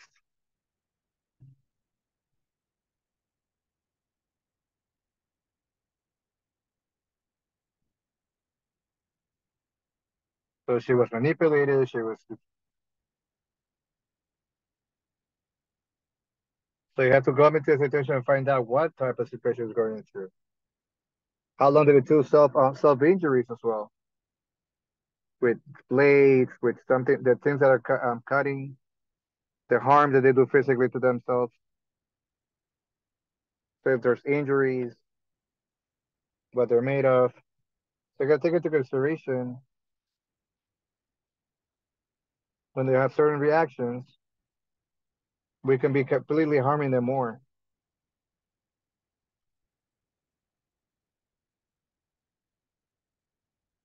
So that we talk in a situation that's going to be harmful for a person.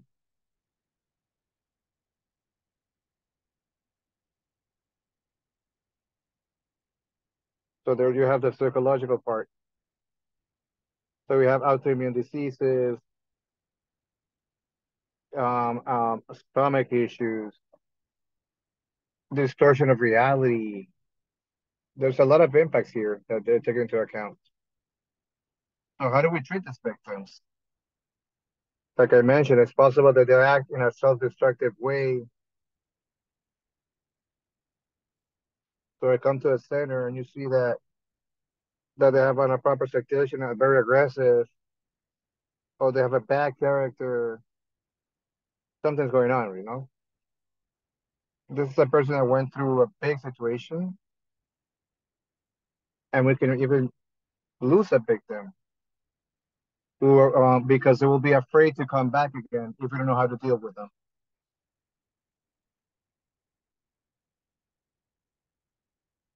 Because the expectation of the oppression was so big, the whole situation is so intimate.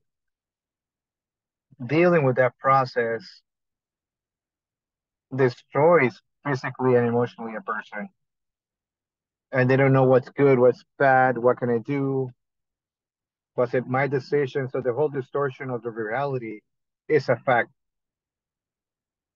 and then they have a certain situations in which the way they react is going to have an impact. So you have to be alert with all these cases.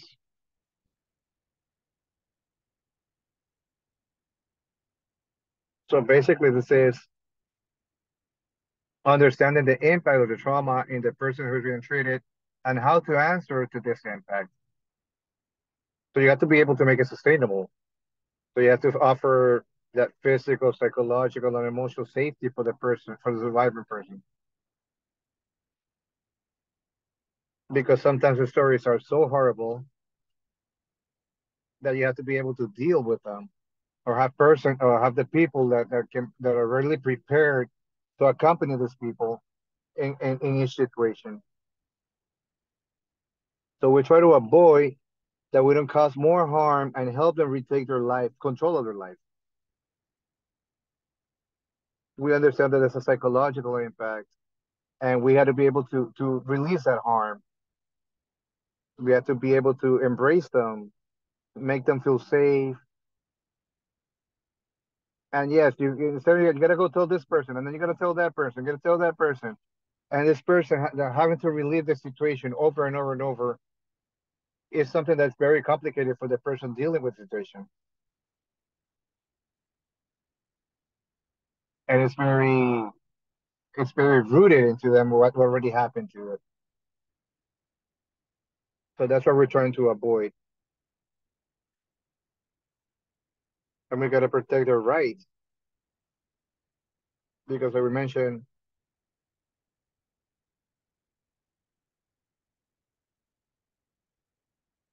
so we gotta protect this.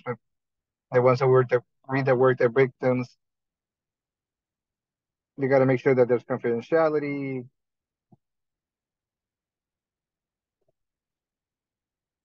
Sometimes a journalist might not even say things. So sometimes there's cases that is very founded, and we can't tell people who they are.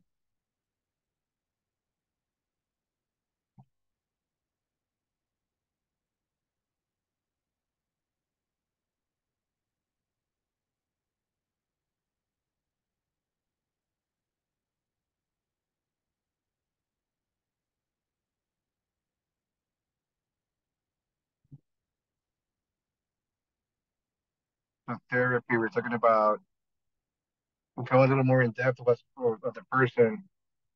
You have to have the safe spaces for these people to feel comfortable in the situations, whether physical, psychological, or emotional accompaniment. For example, you can have people come into a hotel and that perhaps that's a hotel where they were suffering the abuse, but so they won't be feel comfortable talking about the situation. So especially at the beginning, in the first contact, you got to understand the spaces of the situation, and especially do not cause more harm. And when this whole purpose of not causing harm when you try to help is important. So you gotta be very informed of the situation to make sure that you're giving that accompaniment that is needed in a safe way. From a human rights approach, we want to protect and preserve the rights of the person that is being treated because this is a priority for them in terms of any other aspects. So they can understand their rights and make sure that we're providing the necessary actions so that their rights can be protected. For example, the AIDS testing. Sometimes it can be, I'll do this test and then they'll be cheated on them. So we gotta be aware of how to protect their rights. And they'll properly decide when, who, and where they can gonna take any test that they might want to take. Because sometimes because they lack the resources, there are centers that do not comply with the proper situation to protect a victim. So you gotta be attentive that from the moment they step in, so from a human rights approach, you're gonna minimize the circumstances in their rights are being violated. There are 6 principles in terms of the care, of the informed care on trauma. Like for example, security is the main thing, safety is the main issue. You gotta be confident, create that confidence and transparency. So that above all at all levels, they need to feel safe. And so have confidence, the trust and transparency. Be able to talk and be able to be transparent in terms of the situation and the actions that are going to be taken.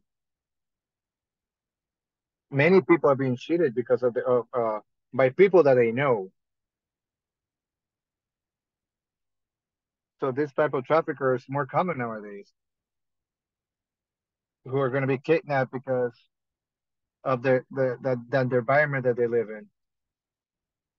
So creating that trust is important. Then the support between peers.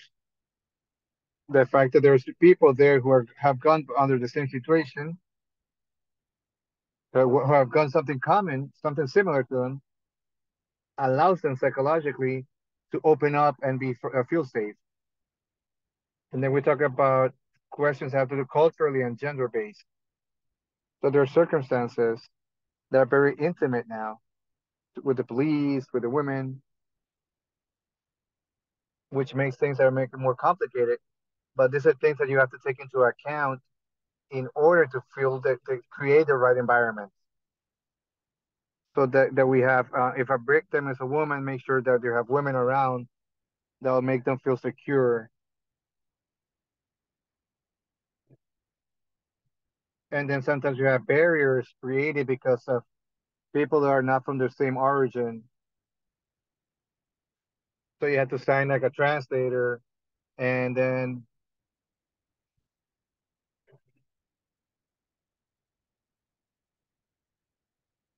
so take into account all the situations.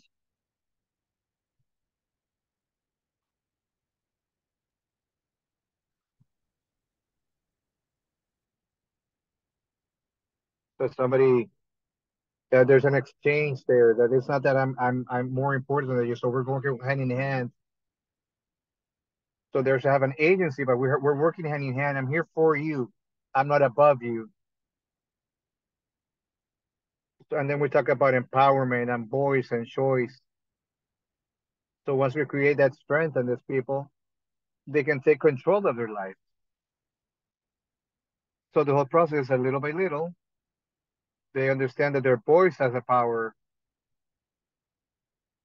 What we do with our toolkit, what the trauma is, when the victim has gone under many stages into the reintegration,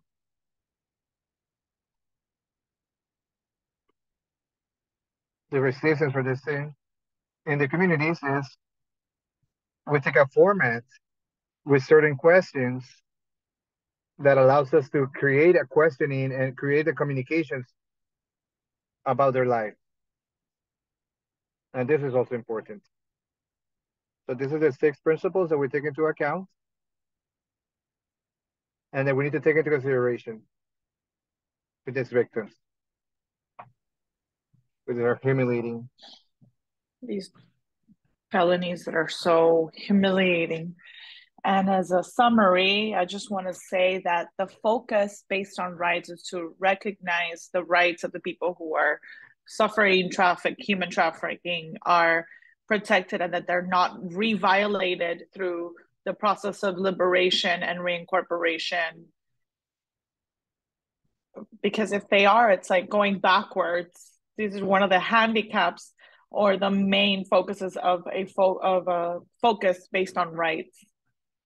Trauma can have a long-lasting negative effects on people who have suffered human trafficking, and they can hurt the process of receiving medical attention and development. For some people, it can be very complicated to undergo a whole therapeutic efforts. And so taking that into consideration and not leave people alone, because people can commit suicide, can fall back into trauma, into abuse, or hurt themselves. And taking into consideration these 6 principles that I commented, we have to look at the criminal activity as a whole, and underlook the different components, make sure that we take them all into consideration. So we have a workshop that to follow before we end the session, but I want to give the floor to some questions. Daman has commented that there is a need for safe spaces and to have community workers that are competent in this type of topic. Yes, Free the Slaves, we work at a community level. We go with a local NGO because we don't know all the countries. So we always make a partnership with a local NGO. We go with them to the communities to implement this toolbox, to work on this. And we create committees, resistance community committees, where they are specially trained on human trafficking, on human rights. We tell them what the steps to follow are to denounce these crimes. We connect them with different country committees, because sometimes those are the best ways to really denounce these issues. And for example, if you work with immigrants that have no papers, they're not going to go to the police, but they might go to an NGO or a community organization. So we make sure that there's a way to correctly create awareness and denounce these crimes at a community level. And these committees also work with schools. They create awareness. They would speak with churches or spiritual leaders or community leaders, all so that the community can become aware of what's going on before they, for example, jump on an opportunity that is announced in the radio that is actually a lie. That's a very important element. We have any other comments, L'Oreal? No, just a sister has said that she has problems with the internet, but at this time, no more questions.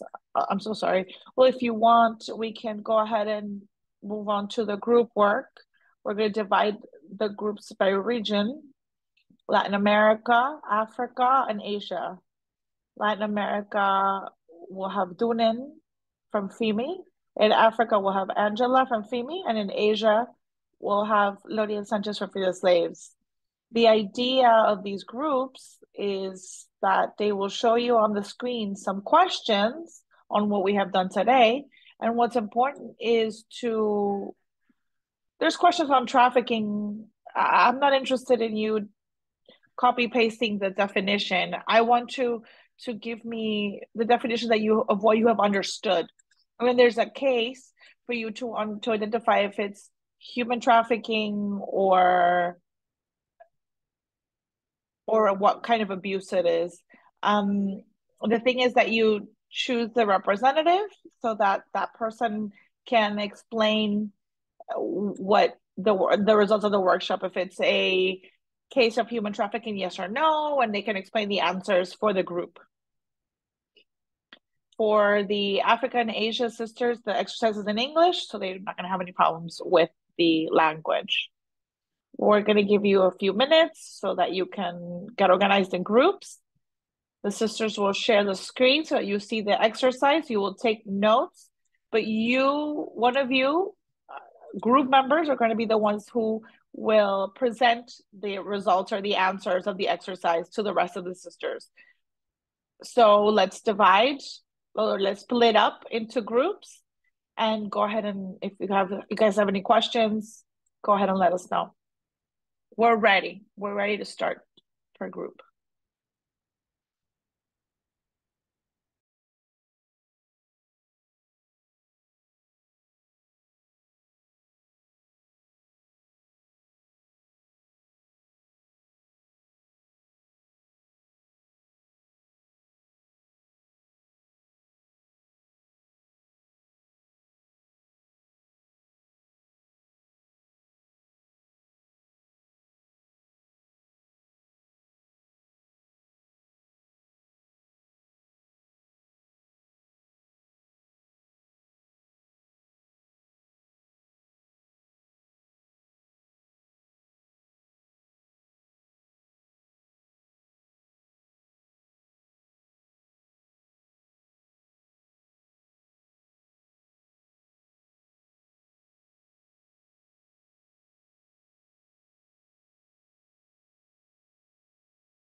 Welcome back to the main room.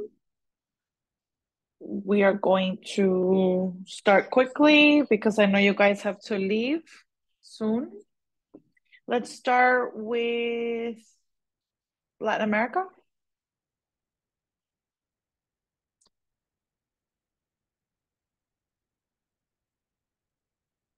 I would like to share the answers for Dunen. I don't know, but she took notes. Dunen, can you help us? Can you share the screen with the answers? Okay, perfect. There you go. There you have it. What's your name? I'm sorry. I'm Yesenia. And my team was Dunen, Samaya, and Liz. These are reflections that we had. The first question is what is human trafficking? And we said that is a type of modern slavery that has to do with various factors like making somebody do a job they don't want to do against their will through intimidation, threats. It also happens because of the vulnerability and the need that people have to sometimes to work or to immigrate or to migrate.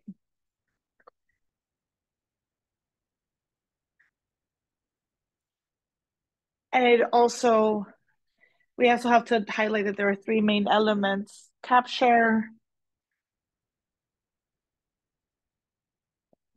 identifying people that are vulnerable, threats, and for what and the end result. Why are they being captured? And it's to obtain a financial benefit through exploiting the person sexually or work-wise, or other kinds of exploitations.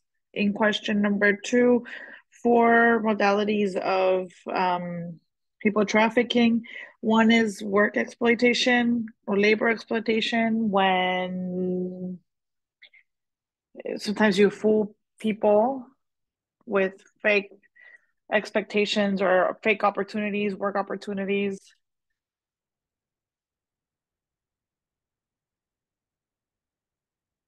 And sometimes you abuse these people because of their need to work.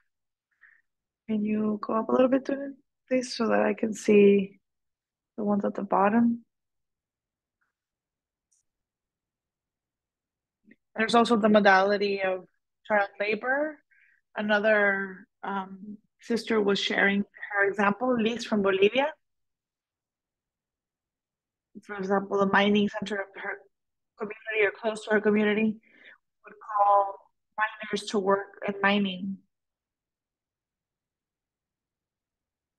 And she was mentioning some health issues and nutritional issues that children develop when they do these works.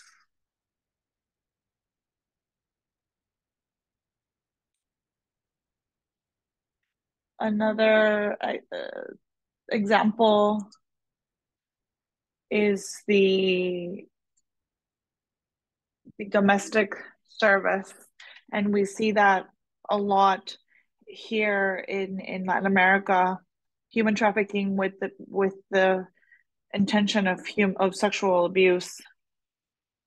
We identify that, for example, when you cross the border, for example, when you have illegal traffic, you have to cross the border from your country of origin to another. And when you do some human trafficking, then not only does it imply crossing borders. In the illegal human trafficking,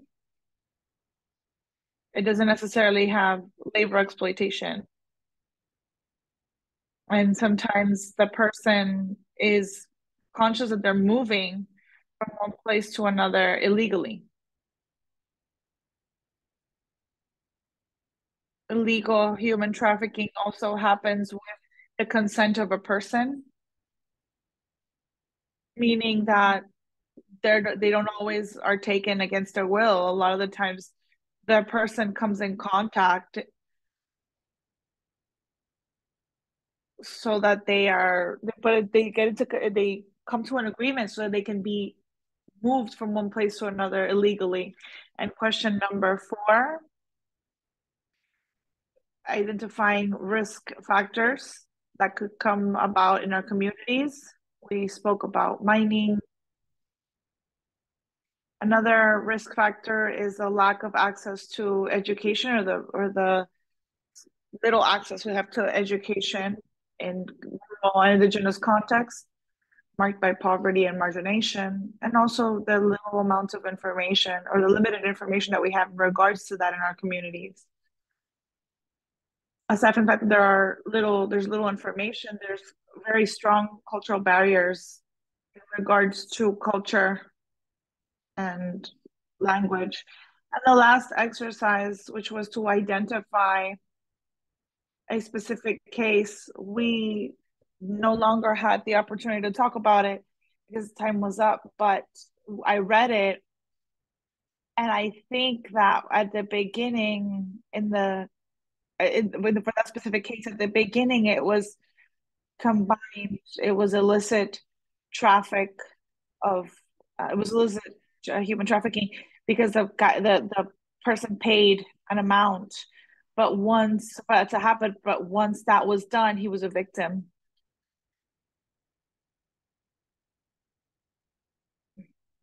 Through threats, taking advantage of his condition of vulnerability because he was an immigrant with no papers. And so first, it was two situations. First, it was illicit traffic, and afterwards it was human trafficking. And it was good. You've identified the felonies, the crimes, and I'm happy that new generations are in this course as well. So if you want, let's move on to the group from Africa.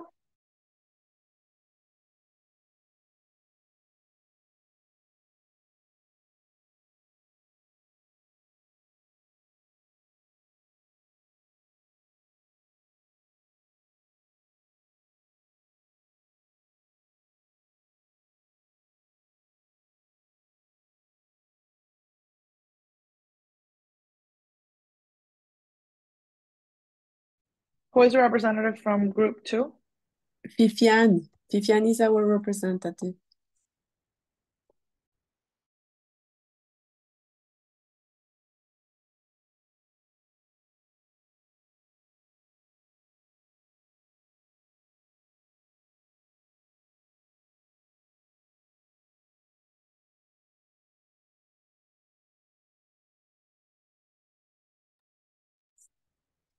Vivian.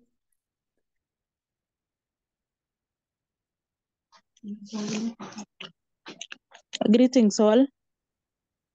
So we discussed different types of human trafficking, and we agreed that there are several types of them, but we just mentioned 3 of them, which include child labor,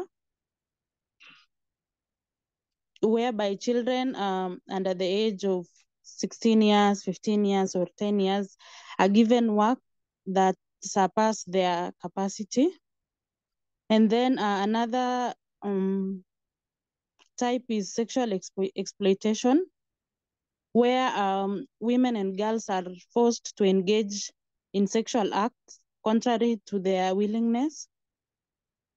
And then another one is early or forced marriages, where children under the age of 13 years are married off to older men. And then some of the risk factors include private for education. In this point, the issue is lack of education, whereby when children doesn't go to school, once they are at the age of adolescent and puberty, they are married off, making them subject to human trafficking. Another issue is climate change, where women and girls are forced to travel long distances in search of water and other livelihood sources like firewood and vegetables, so they are subject to sexual exploitation. Another point is unemployment, whereby when girls doesn't get employment, they just decide to get married off because that is the only opportunity which is available. Another factor is poverty, whereby most parents, when they realize that they do not have they cannot get the basic needs, they decide to marry off their teenage girls. So, yeah. Thank you. Maybe my colleague from Tanzania can add.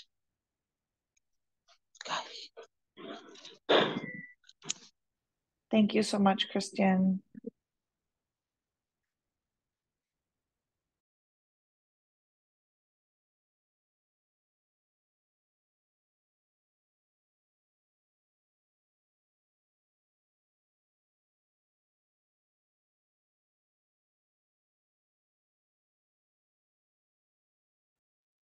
Okay, thank you so much. I'm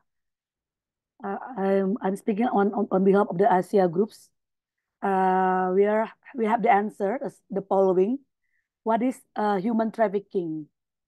Human trafficking is the act of recruitment, transport of person from one place to another place for the means with the coercion, with deception, for the purpose of profit.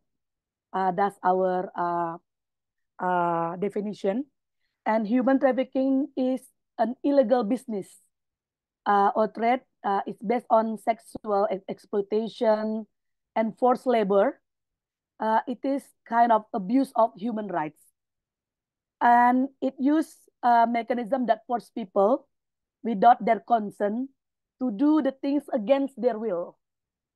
And then most of the victims of human trafficking are women and children. And the second question mentioned at least 4 types of human trafficking. We concluded that there are so many types of human trafficking, but our group concluded that there are sexual exploitation, and then second, forced labor, third, child trafficking, and the fourth one, debt bondage. The third question, what is the difference between human trafficking and the smuggling? As we have already mentioned about human trafficking, is a kind of the organized crime, right? Organized crime, and there's no consent. It full of deception, force, and coercion. While smuggling is more organized, is voluntary, is based on the payment, and then the victim knows that they will be smuggling, and they pay for this to move to another countries. Human trafficking is a kind of trafficking. Kind of trafficking is many kind of trafficking. Smuggling is more broader. Human trafficking is more individual basis, and smuggling involve kind of the organized crime. The commonality, the similarity between human trafficking and the smuggling, they use human as a commodity for the purpose of making money. So the fourth question, we identify the risk factors for trafficking that may occur in our communities. The first one, we think poverty as the risk factor. And then the second one, lack of employment. People need a jobs for living. And the third one, COVID-19. COVID-19. And the fourth one, natural and man-made disasters. Fourth one, lack of education or lack of information. The 1, 2, 3, 4, 5. Next one is lack of legal protection. Means that there is a lack of the legal enforcement willing to investigate the case, for instance. And then political instability. Next, demand of the cheap labor from various countries. And the next, armed conflict. Could be civil wars and wars. The next one is gender inequality. And I think the the last one, but the most important one is patriarchal culture. Women as a women considered as the inferior or the second class in society. For the case we discussed about this, this is a trafficking case because the traffickers use the vulnerability of the victims. He has been trapped and then paid certain money, and then he couldn't go anywhere. His passport has been held by the company or individual, and he lived in danger situation, and he what else, yeah, and then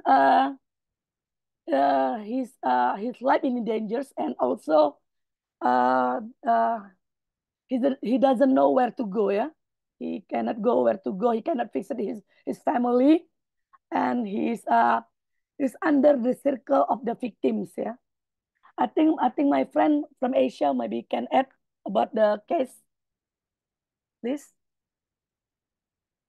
If you can add about the case.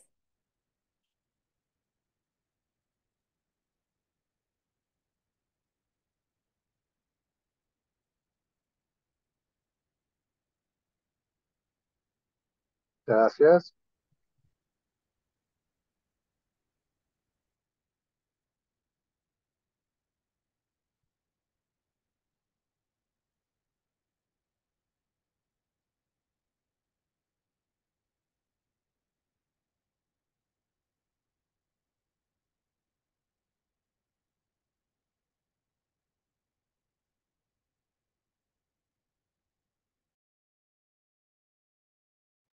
I want to thank Hema and L'Oreal for preparing this session of content that's very important on the human trafficking. And we have seen how in our regions, Africa, Asia, and Latin America, we have cases that affect Indigenous women. And this is the point, to be able to understand these realities through these international instruments that sometimes look very far away, but also allow us to analyze what happens in our own realities, in our daily lives. Thank you so much. We don't take away more time, and we'll see you next Tuesday at 7 in the morning.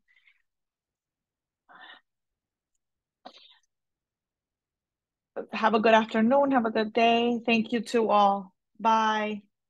Thank you, teacher. Bye. Thank you. Bye. Bye-bye.